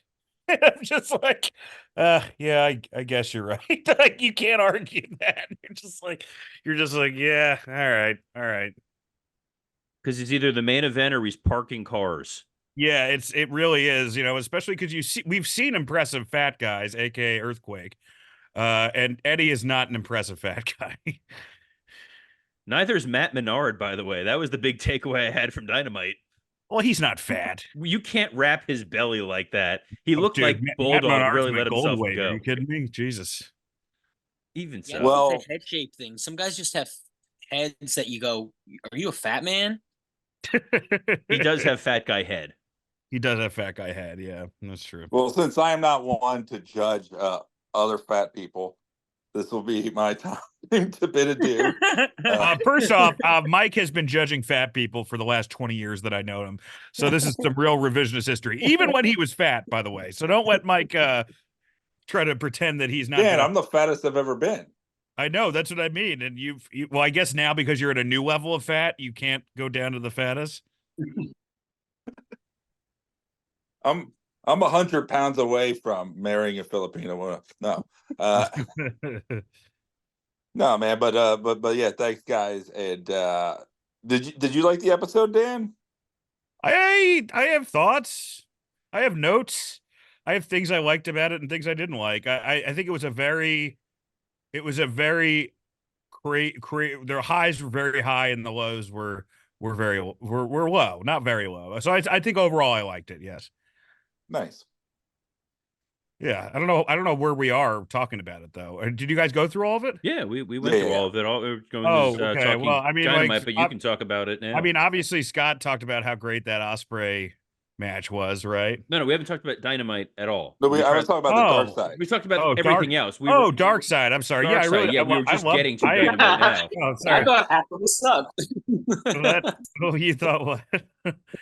I like Dark Side a lot. I was shout out to Mike Lawrence for getting the mention. Me and Mike had always like kind of talked about maybe writing a Earthquake movie at some point, but I don't know if Hollywood's clamoring for it.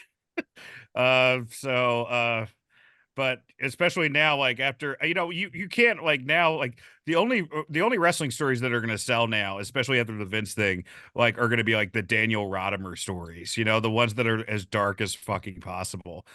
Which that story I'll get to it on my low spot, but woof, oh boy, that's a doozy, guys. But yeah, I liked it. I mean, I thought it was a really strong opening for, Wait, and especially can we pause for a second? Yeah. Dan's defense in core is going to be, but look at all my low spots that were murders.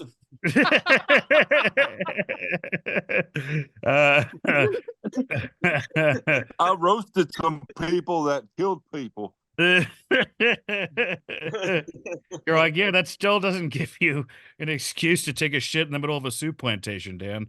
But yeah, I thought I thought I thought it was a really good episode, and I'm excited about next week's Buff Bagwell the male horror episode, which we've been waiting to see for a long Or time. as I call it, back to your regularly scheduled program.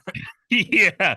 Well, that's the thing. They kind of had to, after that feel good earthquake, they're like, all right, time for Buff to strut his stuff. Like after we had too much of a feel good Pixar moment. Let's get back to what this show is always about. Yeah. Feel Yeah, good that's gonna earthquake be a sounds fun like a one. drink at Chili's. All right, guys. Enjoy talking about your flippies and your kickies. I'll see you later. Take care. All right. Well, I will be joining Mike in just a few moments as I ninja vanish, and Dan and Scott will take us home talking about Dynamite. I guess just my quick 30-second thoughts on it. I liked the improvement of the focus of the show. I think that overall it felt like the segments had a direction. I liked the Tony Khan embracing the Vince McMahon idea of you need to advance a world title storyline, beat your tag champions. That's always a winner. And the Ospreay Fletcher main event, holy shit, dude. If this is what Ospreay is going to do every week, I'm going to look forward to watching Dynamite a hell of a lot more. So I will leave you all in the capable hands of Dan St. Germain and Scott Chaplin. You can catch my other show, Rumor and Innuendo, every Monday through Friday at noon Eastern. All right, so I guess let's get to hour one, right, Scott? We start out with the first official Swerve babyface promo, followed by Samoa Joe coming out, followed by Undisputed Kingdom just kind of ruining everything. And, Yeah, man. Poor heel. and then we got Taven and what's his name? Fucking Maria Kanellis. It's Matt Bennett versus Bennett, yeah. Yeah, versus Samoa Joe and Swerve. I thought the match was kind of nothing. I thought the Swerve promo was good, but my thought of is whenever Joe, I mean, you and I have talked about this, but like whenever Joe comes out and grabs the microphone, you're just like, man, don't take the championship off this guy. Who else can do this as well as him? Like you're like, this is the most capable guy that you have on, like, this is the guy probably who should probably be passing the torch to Ospreay. I'm guessing. I don't know. I mean, I'm sure you could get a better match, but as far as like an actual program with a champion, somebody who's gonna like hit all the beats, I mean, do you get better than Samoa Joe? What did you think about this opening, Scott? Yeah, no, I mean, I don't think you get better than Samoa Joe, but I think Swerve is just so goddamn hot right now that you gotta put the title on him. Really? Unfortunately. Yeah, I think that's the case. I saw a lot of complaints about the opening segment, that it was a lot like how WWE used to open shows. I think the difference is WWE always used to open shows like this, and this was a one-off, and so I was fine with it. If it happens next week, yeah, I'll be irritated because I don't typically like wrestling that's set up like this. In terms of the tag match, it just reminded me that the United Kingdom or whatever the fuck they're called, no, that's a Undisputed location. King, it doesn't really even matter. Like, they don't matter, man. Dude, I'm not exaggerating, and this isn't a compliment, but it almost is. Taven and Bennett have been the best part about this, and I'm not exaggerating. No, I mean, I never liked Matt Taven, but no, yeah, I mean, God bless Roderick Strong, but he's been like bombing on the mic because he hasn't changed it up from that Adam Horse shit. the OC feud the match was great on the pay-per-view. I really did love the match, but the feud was poisonous. I hated it. I hated it. And so Taven and Bennett look the best because at least they're getting ring time and they don't suck. And Everybody else looks like a moron. Wardlow comes out. This is supposed to be, I mean, this is supposed to be your number one contender for the AEW championship. He comes out like he's fucking wrestling at Gold's Gym. He's working out at Gold's Gym on like a Sunday afternoon. He had these like loose ass sweatpants, loose ass tank top. He was like dressed how Eddie Kingston should be dressing. And I'm like, you're doing everything you guys can to not make me give a fuck about this match next week. In some ways, I'm kind of excited because I'm like, all right, well, clearly they're not going to put the title on Wardlow. Clearly, this is just a TV match, and Tony has say what you want about Tony. He does know when something's bombing, and I think he knows this bombed. I think they're starting to know this is bombing because why would they be burning this match on TV, right? Like, wouldn't you say? But how does it end? I mean, unless it ends with the implosion of this group and somehow all of these guys are jumping on Wardlow's back and he's tossing them, and I don't know how it ends. I think it's that Wardlow promo a few weeks ago was amazing, and I did not like that promo, but you guys did. I think that you take a page out of Vince's book here, and you just have them break off TV. Like you just don't acknowledge it. You just have them start off different. I know that's like kind of a cop out, but I don't like you're saying, how do they end this? I don't think there's any way to end this without it being like completely terrible. And I'll say this about Wardlow because I do like Wardlow. There's like some listeners who go, "Oh, Dan and Scott hate Wardlow." I like Wardlow a lot. I will say I don't like Wardlow. Sourpuss face thing he's been doing. I thought it was a part of the storyline, and I'm like, okay. I mean, I guess I don't get it, but whatever. It's definitely too soon to be irritated you're in this group, but whatever. Make your sourpuss face. And then I saw a picture of after Sting won at the end of the pay-per-view, and everyone came out and they're clapping, and Wardlow's making a sourpuss face there too. So I think it's just him. It's just his face. Could be, but if you got asshole face, you can't do asshole shit. We have FTW Championship Hook versus Brian Cage.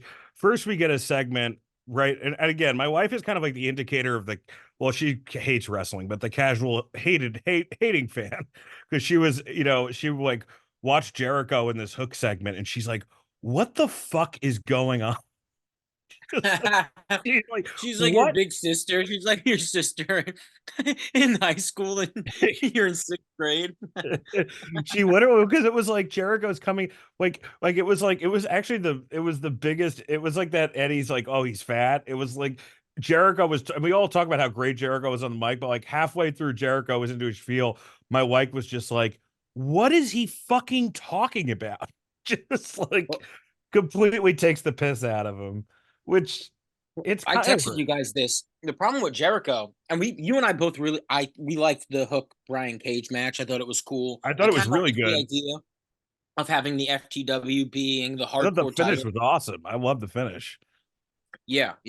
But Jericho getting involved in this, it feels so much like an excuse to hang out with Hook after the show and meet girls that Hook is hanging out with. Yeah. Jericho needs to get off the TV, dude. Just for the moment. I'm not even saying banish Jericho forever. But whatever's going on now, it comes off so shit on television. You know what Jericho feels like? His whole run feels like now. Do you remember when Larry David quit SNL and then he just came back the next day because he realized he had nowhere to go and just wanted to act like he didn't quit? That's what this Jericho run feels like. He's doing Dark Side of the Ring, even though he's had a scandal this year. Like he's like he's retreading the same feuds he did with Sammy Guevara and what's his name? Fucking what's the guy he's feuding with Christian right now? Danny Garcia. Yeah, he's doing the same storyline again, but now with Hook. Like he never really finished those storylines. So I don't really have any faith in how this is going to end up. Yeah, he looks like your aunt who fell asleep on the beach after getting wine drunk. and he's like, he shows up on Dynamite. It's always the day after, where you're like, please just put ice on your face and sleep in a dark room for a day. But he never does. Yeah, he looks like your aunt who like ruins your partying by being like, "Oh, I used to party." Yeah, Oh, wearing a purple jacket with their nipples out. just like yeah, like dancing provocatively to Rod Stewart, even though it's like Yeah, somebody's yeah. christening. That's what it feels like. Um, Kill Switch versus Daddy Magic. This show kind of just, this match is whatever. Yeah, Um, this was for the edge run in, and so I'll give it for that. it was a nothing match. It wasn't bad or good. It just was fucking No, and nothing. Killswitch can't be Killswitch. He's got to go back to Luchasaurus. It's such a fun enough gimmick. Yeah, I like the Christian and the mother. What does she wear? She wears a shirt that says mother or Yeah, something. Mother, and then in smaller writing, Wayne. Mother Wayne. Yeah, she's so bizarre. I feel like I think like I would love just bizarrely, perversely, would love to see like a really heavy play, like Who's Afraid of Virginia Woolf, but starring her and Adam Pierce and just seeing their acting for 3 hours. Like she is the female, she's Adam Pierce. Like, as far as all she knows is how to hit the big heavy marks, but doesn't know how to build up to it in any dialogue. It's pretty wild, man. And then she had this low blow that Edge catches, but like the way they're booking her, it's like almost like Attitude Era booking, where you're like, you kind of just wanted to see her get speared.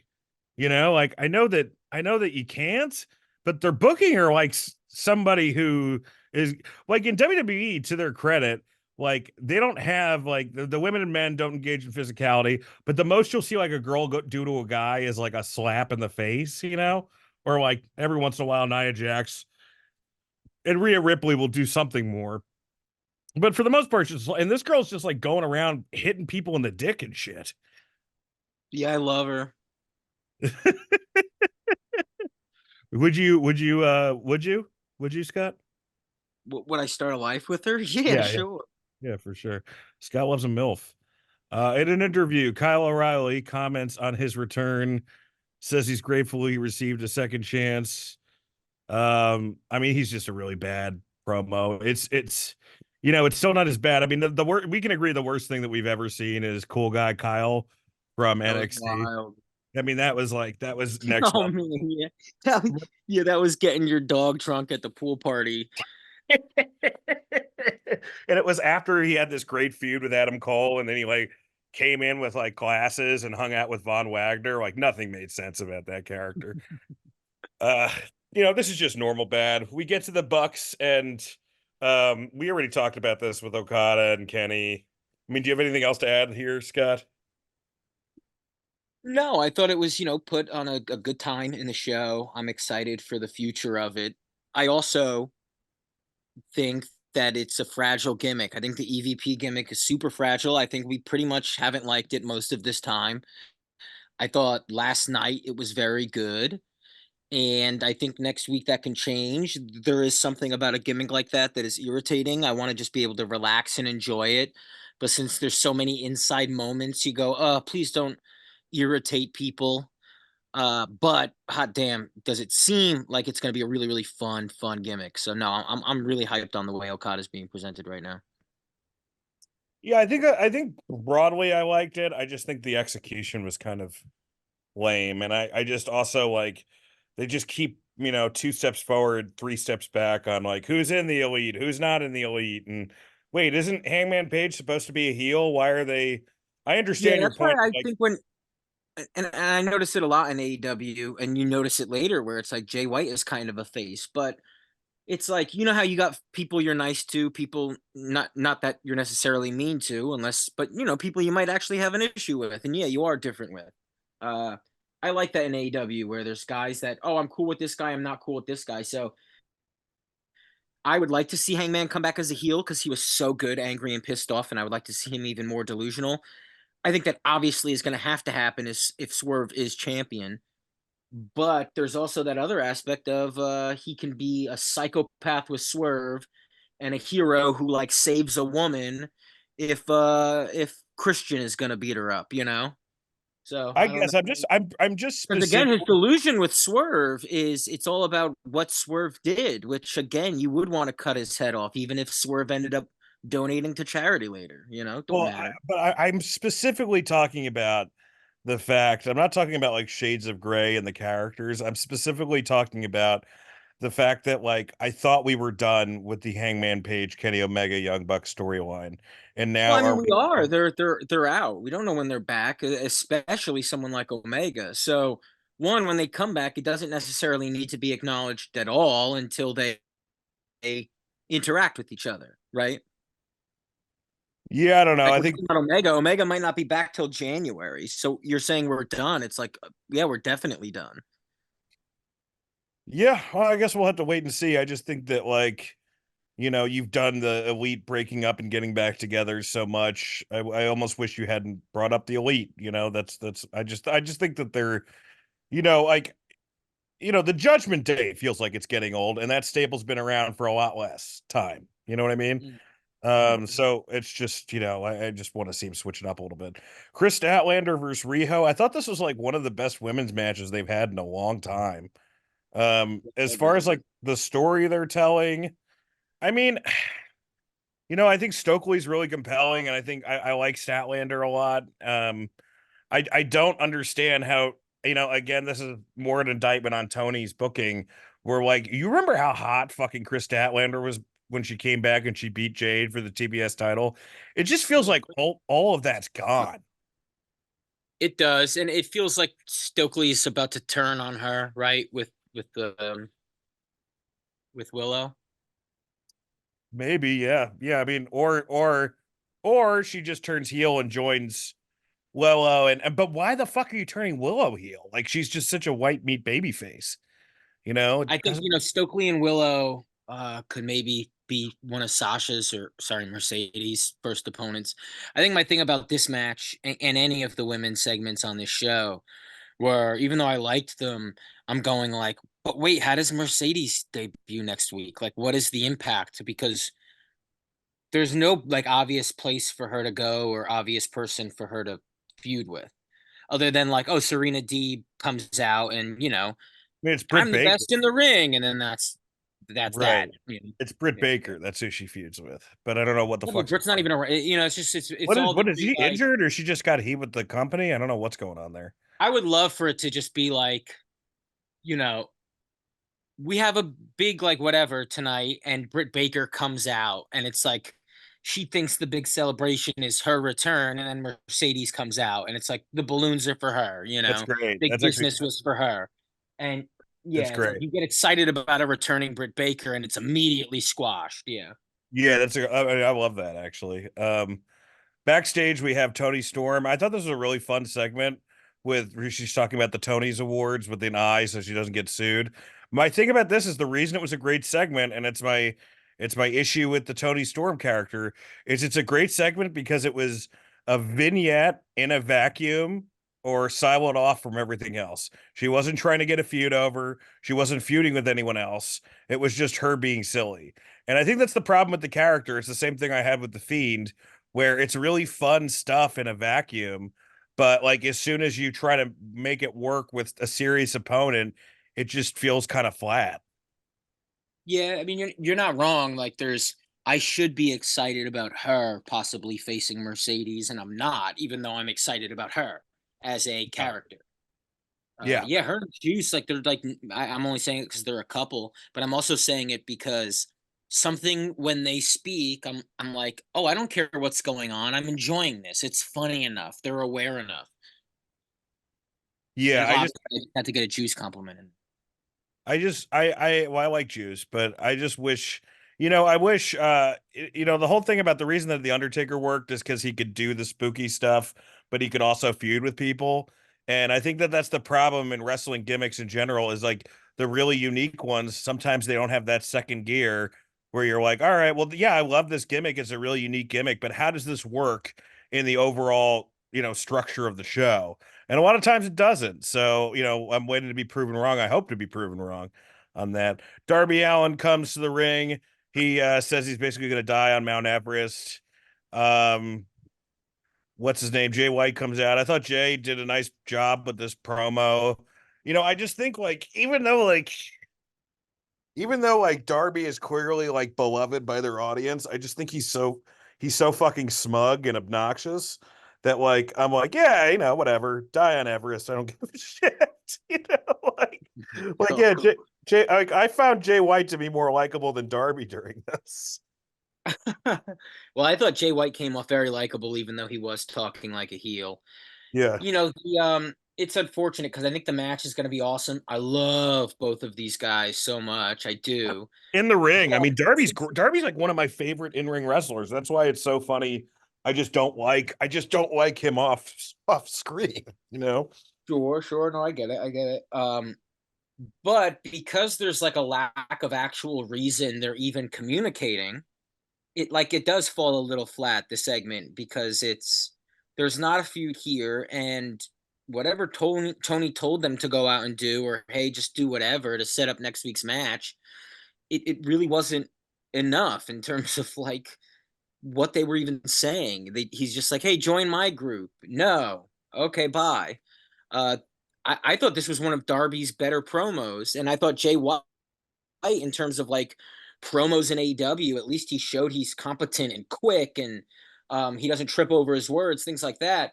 But like the meat of what they were talking about, they had nothing to say, which is kind of frustrating because I think people are like being pretty lame on the Jay White hate in terms of he's bad. Look, he's shown us nothing. It's like every time he grabs the mic, he's great. It's just they've been He's giving him not bad. nothing to talk about. His booking hasn't been good, but he's not bad. No, it hasn't. And hey, maybe he needs to just go, well, fuck it. I don't care what you think I'm going to be saying. I'm going to swerve it into a bit of a more interesting direction. Maybe he can do that because you have seen wrestlers do that in the past. But The you can't go, problem with oh, he's bad on the mic while he's like actively being very good on the mic. the problem with Jay White is not Jay White.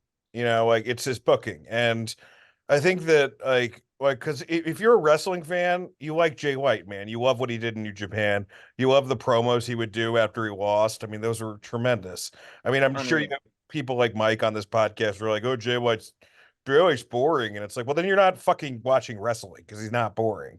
Oh, it's the people who were like, I hate Don Callis on commentary. And it's like, well, he called Okada Omega. So like you didn't watch that either, and you've been lying about that.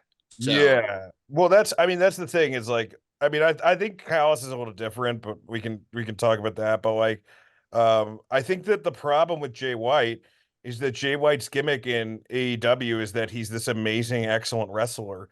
But unfortunately, we have Osprey now, who's better than Jay White, and we have Okada, who's better than Jay White. And they're both like kind of take that same niche and kind of Swerve is in that category too. So you really have to like have a different shade of Jay White, and instead they're just kind of putting him in this like kind of borderline comedy group with the Acclaimed. I just don't think like I think that like Tony can only tell a couple stories, and when he can't tell a story with you, he doesn't really know what to do with you. no, you're right. Jay's got to think a little outside the box because, in terms of what a guy like him on the mic could do in terms of character work, you go like, oh, that thing Swerve was doing where he was crazy enough to sneak into a man's house, right? That's where Jay White belongs. But we've seen that before. So creatively, what is the decision? Who does he? You give him Freddy Krueger fingers, I think, and you have him cut up Billy Gunn's ass. That's not bad. I like that. Kind of hot. We again, this is like my problem when I said I like the show, but also like I'm like, what is this show? Like I go back and forth with both, where you have like a vignette with Julia Hart where she's in darkness, right? And then you cut to commercial and you come back and you have another vignette in darkness of Julia Hart, right? Those are right back to back. Am I making this up? I think you might be right. This was the Ring of Fire. This was the Ring of Fire thing. And Yeah. like and I'm like, you did two spooky things in a row. Like you literally just repeated the same fucking segment on your show. Oh yeah, wasn't it like one was for her feud and then the other was for the House of Black's feud, Okay, right? wait, if they're a crew, just have them talk about both. Like start out with her feud and then go to Briscoe's. Yeah, they got to Fuji's it. I don't understand what they're doing. Yeah. But I thought Mark Briscoe's promo was really, I mean, I thought he's very compelling on the mic, and I'm like, oh, this is different. He talks like a real, he talks like a real fucking backwoodsman crazy guy, and I believe everything that's coming out of his mouth. And then like fucking clockwork. It's like the same thing I had with like Hook, where I'm like, oh, Hook and Brian Cage have a really great match, and then Jericho comes out and ruins it. The same thing, and it's not. I like Jay Lethal, but Jay Lethal coming out and knowing now that he's part of that Jeff Jarrett group, and every time we see every time we see Jay Lethal, it means we're also going to get Sanjay, Jeff Jarrett, and Satnam Singh. It just is like, what is this fucking? So now we're going to see like House of Black, go against Jeff Jarrett's group. I mean, what the fuck is this? No, yeah, it's like Tony gave every wrestler on the roster tickets to his theme park, but guys like this only have certain access. Uh, they're only allowed there certain hours, and they're only allowed to be on television with certain guys. So then you have someone like Briscoe, where you're like, I love him. He can be so compelling on all of these programs. But if he's there, we got to have Jay Lethal around somewhere. We got to have Jeff Jarrett around somewhere. Well, these guys fucking stink, unfortunately. And I've always been a Jay Lethal fan, and honestly, I'm kind of a Jeff Jarrett defender in a lot of ways, because I think, especially in AEW, even he's been kind of funny. But I mean, keep him they away could have from. used him half the time for sure, but Well, yeah. also just with just don't get him on the stuff I like, I guess is what I mean. Don't It's get him yeah. on the things that I can take seriously. That's Let him do silly that's my shit, and this point. program should be taken seriously. This is a House of Black program, dude. Yeah, I'm fine. Well, the problem is that with House of Black, I guess, I mean, the rumor is that Malachi doesn't want a job, so you can't put him in these big feuds. So instead you have all these like kind of tertiary feuds until he ends up going to WWE and does whatever the fuck they say. um Next, all right, let's just get to the main event. Will Ospreay versus Kyle Fletcher. Look, I have so many good things to say about this match. My only negative about this match is I'm just nervous this guy's not going to be able to keep this up, man. Like I'm nervous this guy's going to fucking get hurt. Like that's my only thing where I'm like, and I thought this match was like, you cannot ask for a better TV wrestling match than this. Kyle No. Fletcher was great. He was great. I mean, the only thing that kind of sucks at the end is like you don't really want Don Callis there. And again, they just throw Daniel Bryan out there and you want to see that feud, but it's again like Tony doesn't know how to tell a story, so the only way he can tell it is, hey, let's have Bryan Danielson come out and stare down because that's what people want. But it's like we see that a bunch of times where we the two best wrestlers in the world stare each other down. We've seen that a bunch of times. Like, can you introduce this in a different type of way? But as far as the match is concerned, and as far as Will Ospreay is concerned, I mean, this guy could save the fucking company, dude. Obviously I agree with you in everything you said. I thought the match was unbelievable. I thought the match at Revolution was insane. And I think that match at Revolution, we both agreed, like, oh no, we really hope this guy doesn't get hurt during this run, He because did wrestle safer this match. I will say that. he Yeah. well he did, but he risks it all everywhere he goes. And you watch his final match at Rev Pro against Michael Oku, and it's unbelievable. And you look at the ticket sales, and it's like, I think it's less than 2,000 people, and he kills himself. I mean, this guy kills himself everywhere he goes. It's not just these New Japan matches you've heard about. And so if Tony is going to be putting him on every week, which obviously I'd love to see Will Ospreay wrestle every week. I just don't want to see him get hurt, and so I don't think he should wrestle every week. But if he's going to be on consistently, there's like a real risk of something happening. At the same time, this is what I thought at Revolution, right? I go, I hope Ospreay can not get hurt. Then I watch this match and I go, I hope the guys that fight Ospreay don't get hurt. And what I mean by that is not him hurting them, but now the move is when you fight Will Ospreay, he's going to bring you to a 5-star match. So you better show the fuck up, and maybe you'll get a 6-star match. And so everyone's going to show up. And if they're not used to risking it, they're going to risk it with that guy. Yeah, and I mean Kyle Fletcher looked the best he's ever had, I thought. Oh, it was unbelievable. And he's fought Omega, he's fought Danielson. He's shown up, but there was like 5 moments where I had to, cover my face and go, uh-oh. Yeah, I mean, I also think that they both made each other look like a million fucking bucks. And it made me, again, it's like speaks to the Jay White program, because if you watch that match, right, and you're backstage and you don't know anything about New Japan, you just know, about what they've done in AEW, you book Kyle Fletcher in a better spot than Jay White, right? I mean, it's just, you're like, well, Oh, I agree definitely with you. shown more for sure. So, yeah, I mean, I- I just thought that was tremendous. That match was just, I can't say enough good things about that match.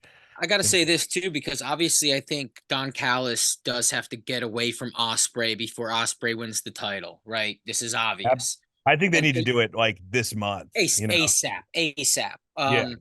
Even though I do want to see Blackpool Combat Club have some matches with the Callis family, because those uh, they're both stacked groups, right?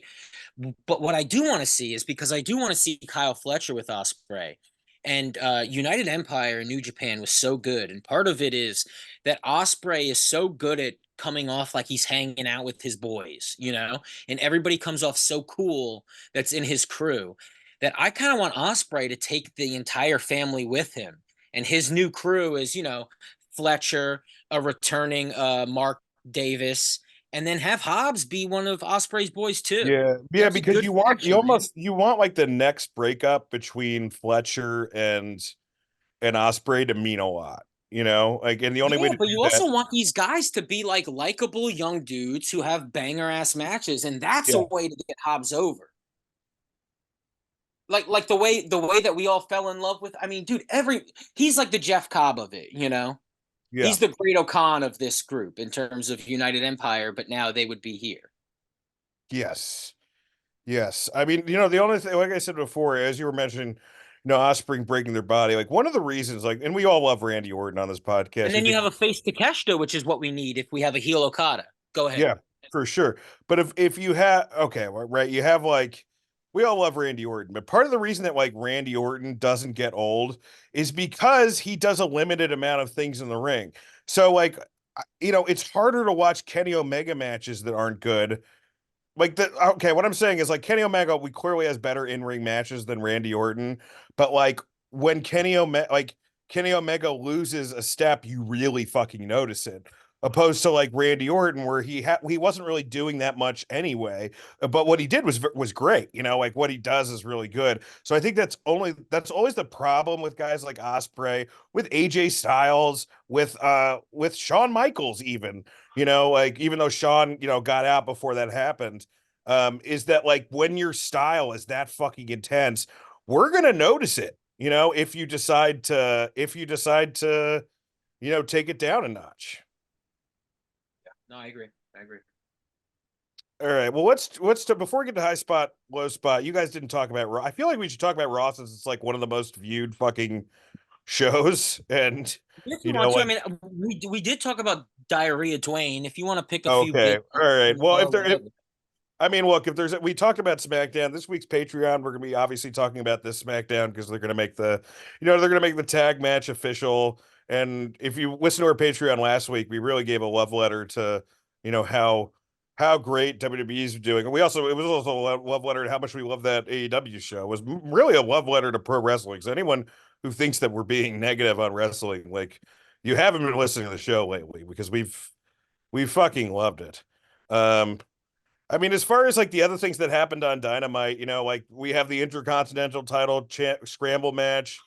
I think that none of the guys that are involved in Gunther seem as, my question is, Scott, who do you go with facing Gunther? Do you do Sami Zayn or do you do Chad Gable? Because I feel like there's compelling arguments for either. Yeah, so it's only either, right? Which I was kind of Yeah, I bummed mean, out it's not going to about. be Ivar. Well, Ivar's not in it, but it's not going to be Bronson Reed or Shinsuke. Yeah, which is like because I think the roster is a little more stacked than the that tournament, you know, makes it seem.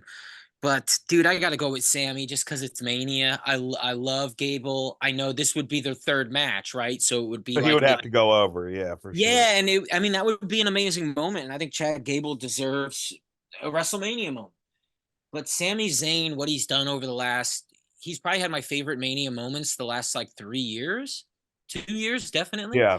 So I don't know. I just think he does deserve something special. Now the thing is though, is does Sammy beat Gunther? Which I think the answer is no. I So don't think so but either. also Chad Gable doesn't beat Gunther. No one beats Gunther I yet. think Chad. I think if you do Chad and Mania, Chad's got to beat him.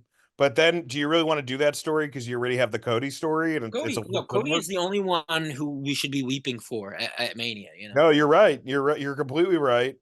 You know what I would do, dude? Which I would call an audible, and they've kind of hinted at this with little gimmicks back and forth. But I would do Gunther and Pat McAfee, dude. Like, I know that's like a weird booking, but it's like if you're not going to do Brock, if you're not going to do Sammy, then like have a fun freak show match because like what we saw with I don't know if you saw Gunther versus Dominic, but it was a blast, dude. And it wasn't like this like, you know, it wasn't a great work rate match like Ospreay versus Fletcher, but it was a fucking PT Barnum, it was a circus match. You know? And like so have another fucking circus match with Gunther and Pat. Am I completely does that just sound terrible to you? No, it doesn't sound terrible to me. I don't mind that match at all. I guess it's just that this championship has been so legitimized by him and the Right. run and all of that. That at WrestleMania you kind of want the focus to be on someone who could actually win, but maybe you don't. Maybe you just want star power and cool looking shit. Because you're right. I mean, there isn't a star power match unless you count Logan Paul as that, but he's just an active guy. So I mean, besides The Rock, you know, obviously The that's Rock's true too. That's the thing about this year. It's like The Rock is the star power. I almost don't. Again, like I think Cena, like his agents should kind of be like, no, don't do this year. You're gonna have The Rock be the apparently main he's event, doing and it. you're gonna come out and wave in the middle of it. Like, no. Well, if they do it, they should do him and Dominic or something, you know, and have Cena get his win back, you know, because you really should just keep beating Dominic like a tin drum. It's never going to matter. Well, why don't you do a trios with John Cena and the Awesome Truth versus those guys? Yeah, I mean, I don't mind that either. I don't mind that at all, actually. I mean, look, we've seen the Cena matches. You know, probably his best match since he's been back is the solo match, and that was okay. You know, like the Austin Theory match was bad. Um, Yeah. Just a few other things. I mean, we're not going to go through like you know like you know, there's a bunch of matches on the show. Judgment Day versus Imperium. There was Sammy versus Ivar. Actually the most fun moment on Raw was like they gave Michael Cole Ivar's Viking hat, and I guess he must have like really loved it. He's like, so she came out with the hat, and he just goes, she's wearing the hat, she's wearing the hat. He gets like excited like a little kid. But the two things that I guess we should talk about are have we talked about Paul Heyman getting inducted in the Hall of Fame yet? Yeah, we did. We Oh, quite a lot. Yeah. I mean, all what do right. you got Well, to say about it though? never mind. I mean, obviously, I think that was a great move, man. I Oh mean, no, I have a question for you because this is kind of what we talked about. Obviously, he should give a serious speech because he's one of the best talkers ever. But should they also involve storyline because he is a part of the both night main events? I don't know. I mean, you know, you have two nights already, right? So Yeah. it's like, you know, I think I'd have to say, well, what's the angle? Is it worth it? If it's worth it, then yes.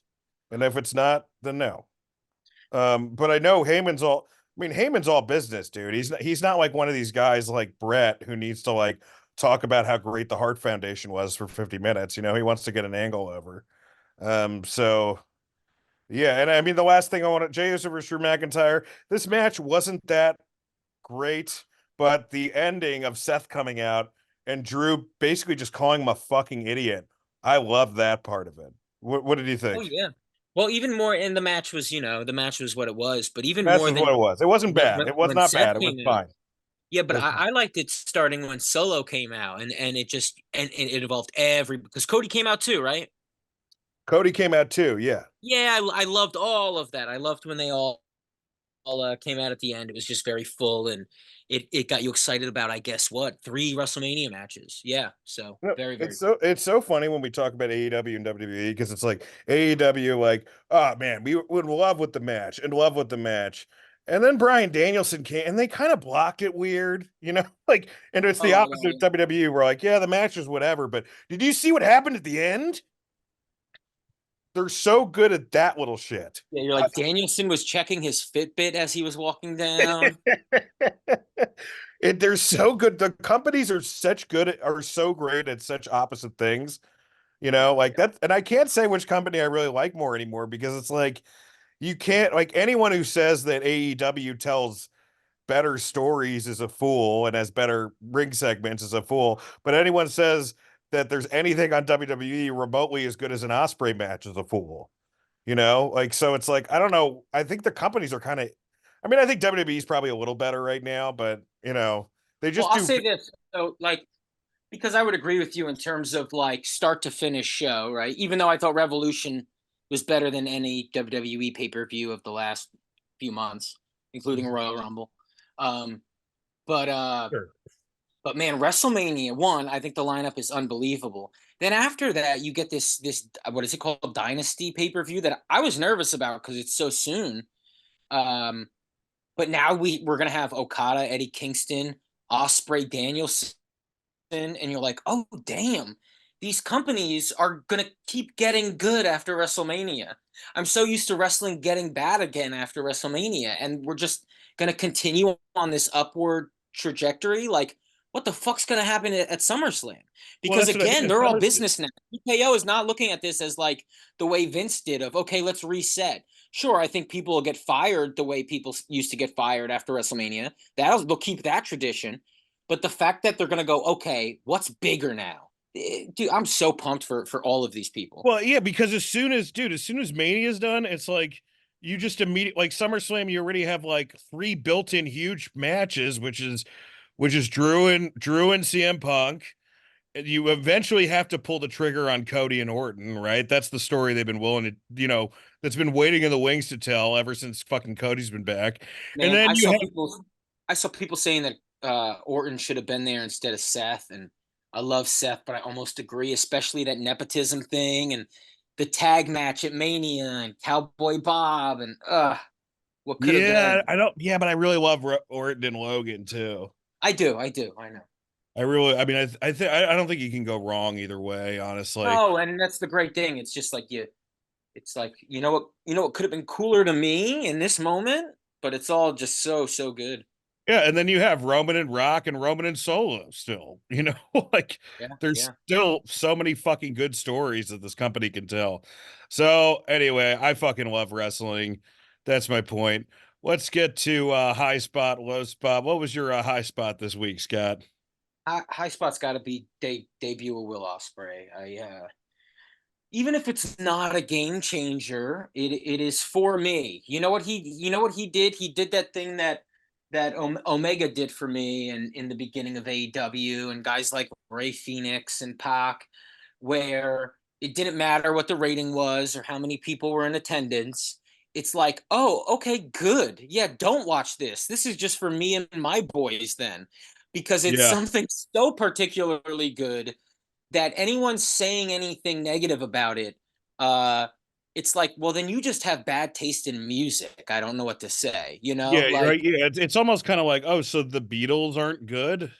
yeah, like it's all very irrelevant. It's like, this ain't about album sales. Like, this guy is inventing a new way to play guitar at the moment, and so maybe you can't hear it yet, but then you weren't able to hear Jimi Hendrix either. That's what it feels like. Like, it's like, I don't give a fuck what ratings they get. We got Will Ospreay right now.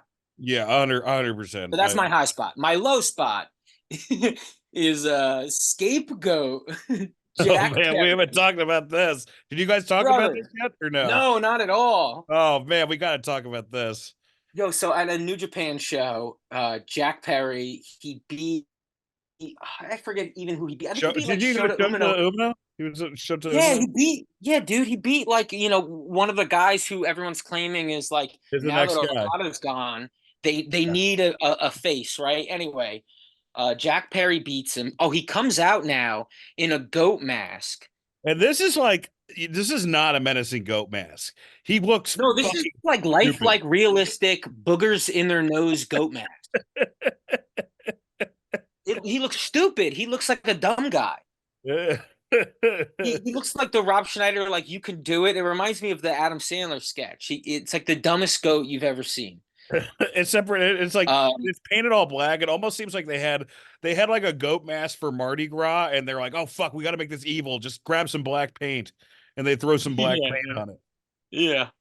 um, and then he wins the match, and he aligns himself with a faction there, and the faction he aligns himself with is House of Torture, who they're the worst faction in New Japan. Like genuinely, one of the things when people go, "What makes New Japan so bad?" The first thing they say is this faction. Everybody hates the matches that are involved in this faction. Evil's in this faction. I'm sure I've mentioned him before when talking about things that stink in New Japan. I will say as I'm saying this, I do realize the pairing does seem to make sense. The fact that we think Jack Perry sucks at the moment, and that we think House of Torture sucks at the moment. Maybe there's intention to it, and they want us to roll our eyes at them. And I don't know if you know this, but the Young Bucks have been like commenting on Jack Perry's photos and shit.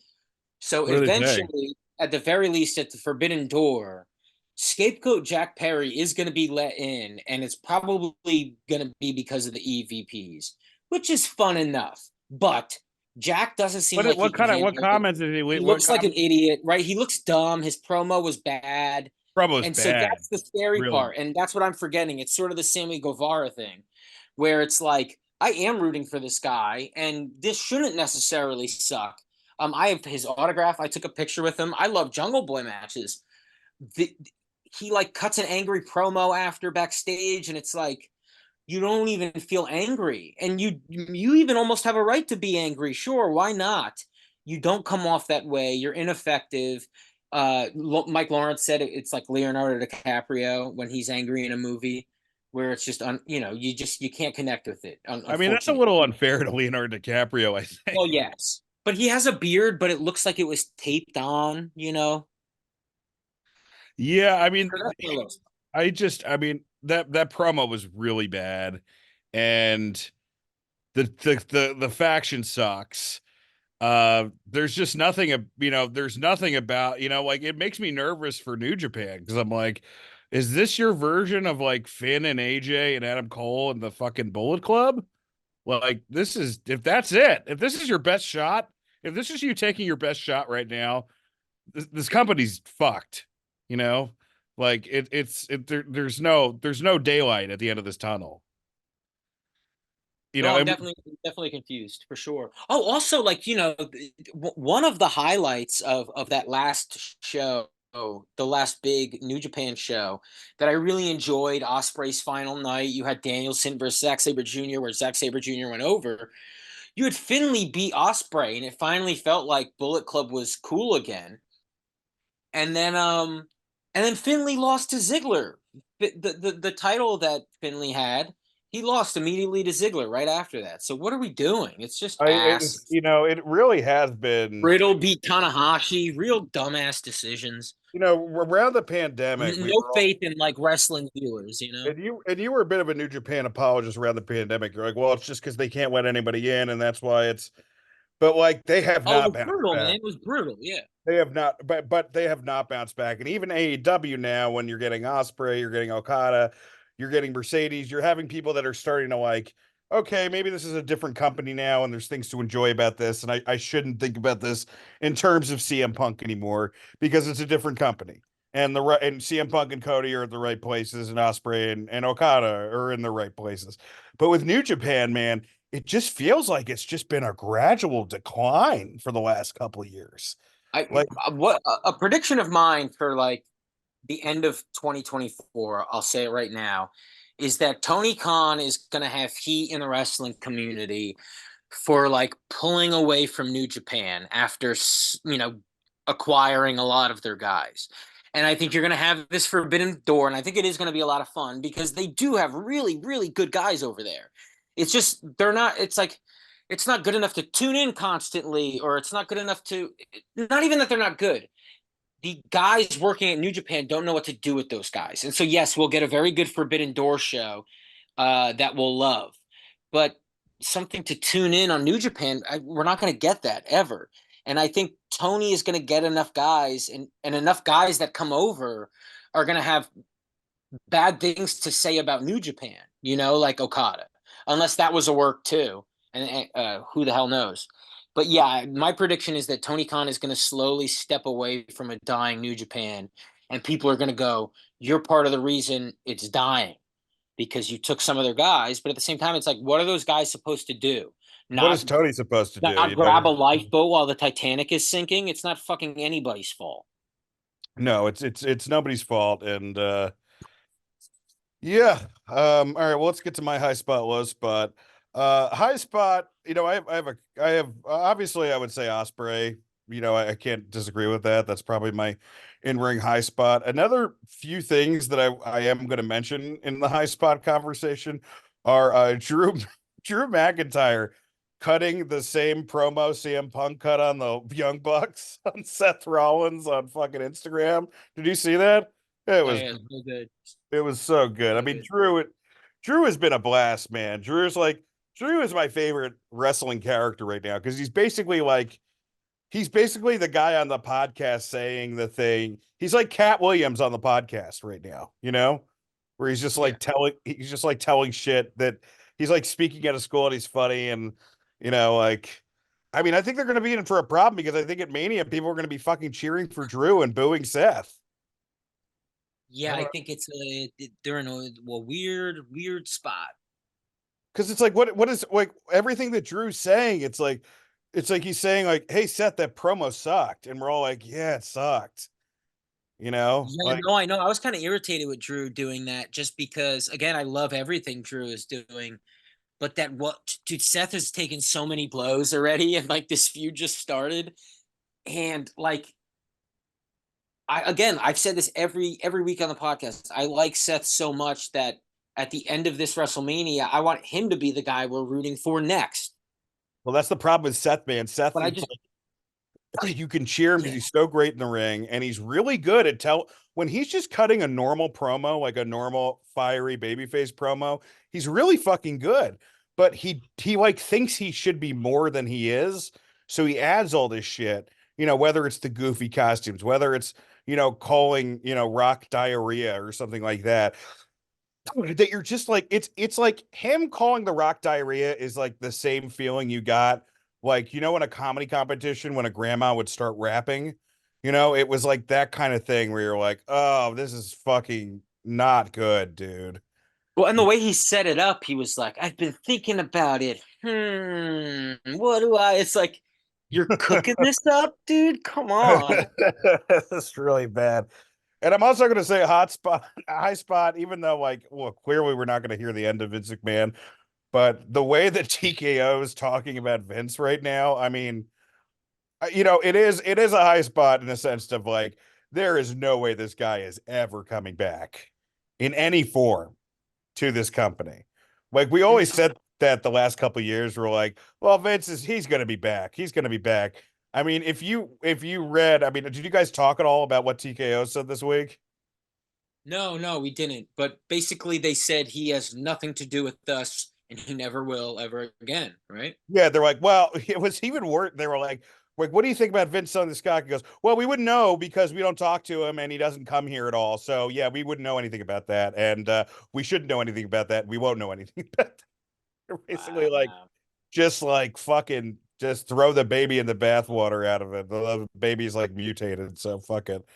Um, and another like this before I get to my low spot, this is just a spot, I guess, which is Vince. I'm sorry. It's Mike Tyson and Jake Paul are gonna fight on Netflix. Have you guys talked about that? Did you talk about that at all? No, but I will. I mean, I don't know whether or not I want to see this or don't want to see this. Well, I it's like we want to see it the way we would like the outcome to be, right? That's the only way we want to see it. that And Mike destroys it, but I don't think that's going to happen. exactly. And so that's the thing. It's you want to see Mike Tyson eat a YouTuber alive, right? And say, don't ever do this. You're not supposed to. But he's a There's 55-year-old Mike Tyson now. yeah, there's that thing deep in you that's like put him in the hospital and teach people lessons, right? Yeah. But there's that other part that goes, did and it's like you have to judge Jake Paul on this. And again, I don't know Mike Tyson's health, but I've seen they're showing videos of him from 2 years ago walking with a cane. He's a much older Dude, man. he's I mean, he's 30 Kevin, years older. He's 30 come years on. older. Like, Jake yeah, Paul. like you think anybody has CTE, or at the very like there's no way he's thinking rationally. Or and again, he is Mike Tyson. He's an absolute legend where we don't need to drag him out like a circus animal. We've learned our lessons. Like, or whoever these fucking pieces of shit were. I never had a lesson to learn. But people really treated boxing and boxers like very disposable. And Mike Tyson should just be given money by boxing because he helped boxing be famous.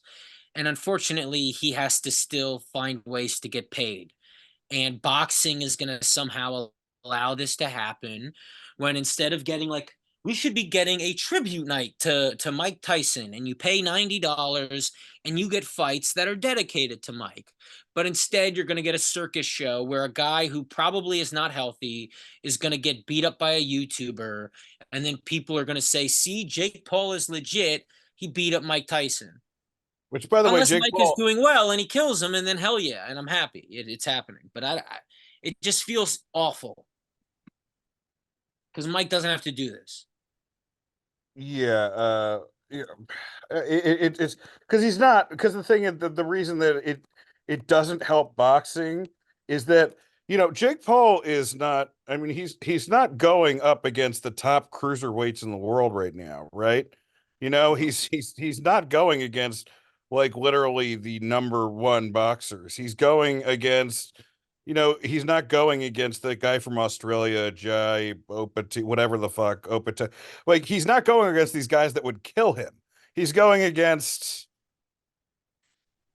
he's going against these freak shows, these elephants in the circus, and nobody, and it's not, it's even now, it's like, it's the point of now where even you see like the Floyd Mayweather matches, and you're like, well, we're never gonna see like the days of the peak Floyd Mayweather are gone. So like whatever Floyd Mayweather match we're gonna see is gonna be like a gimmicked version of that match, you know. Yeah, unless this is a work, right? And unless they like sit down and write a story together. I think they have to. I mean, the thing is, the Roy Jones match that Tyson did was actually kind of fun, and they never hit each other in the head really. They just kind of gave body blows, but they were, like Tyson could still throw a body blow.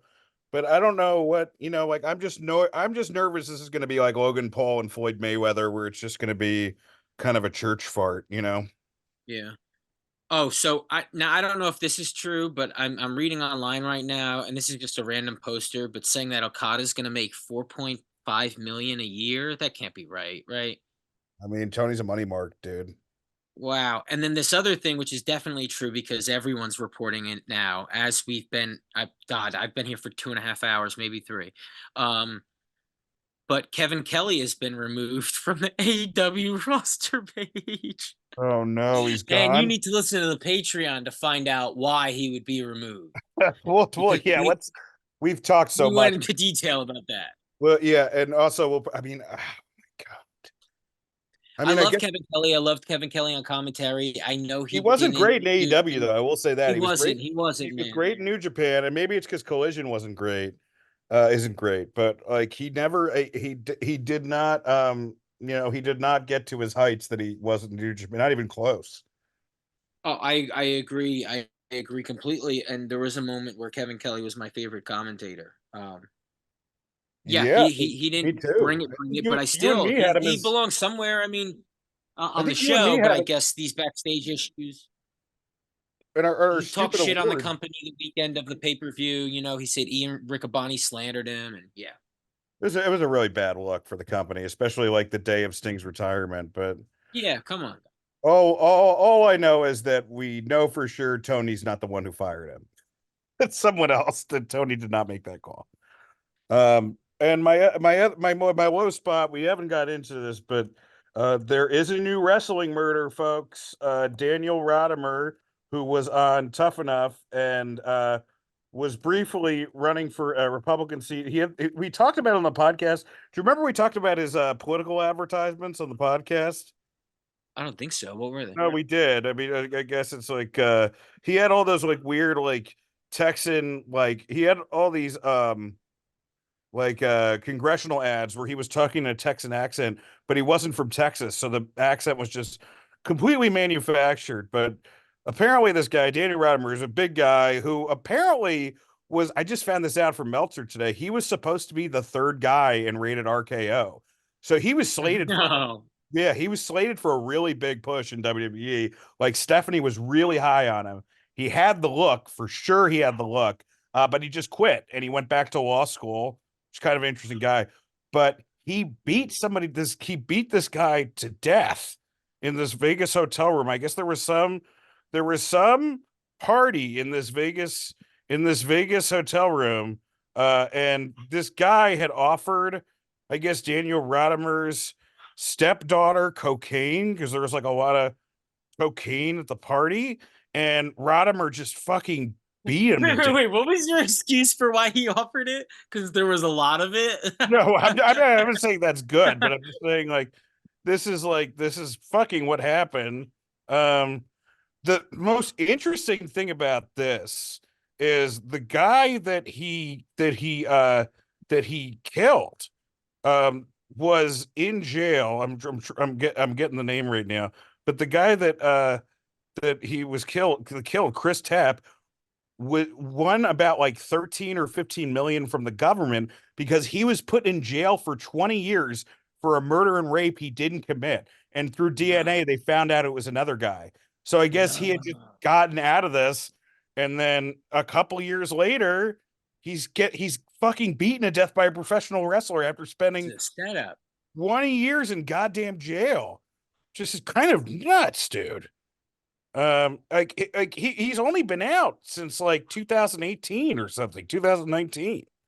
So has Rodimer made a statement? He just turned himself in. He can't talk. This isn't a statement thing. This isn't like you're getting canceled. Like his statement is going to be through his lawyer, you know? Well, I guess that's what I mean. Has there been any like he's just saying, yeah, this is what I did. Well, I don't think he's going to say that. I think that he's going to probably use, self-defense. I mean, I'm sure that the move now is to try to, get manslaughter charges or second-degree murder and say, it was a fight, rather than,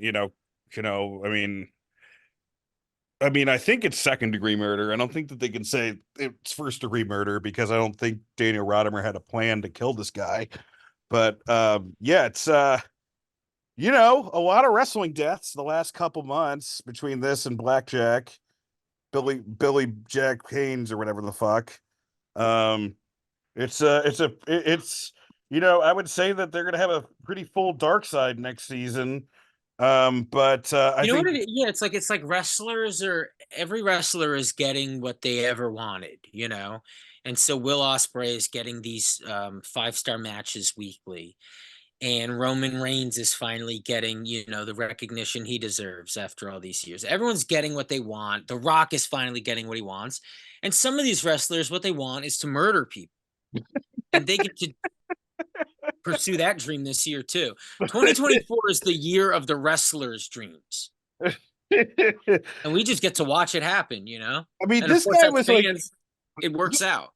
This guy was endorsed by Trump, and now he's going to jail for fucking murder, dude. At least with the Blackjack thing, it's like, oh, he had dementia, like he was 70s. It was it seems like a much sadder story than this. This one's just, fucking straight up murder in a goddamn hotel room. I don't know, man. Wrestling's crazy, dude.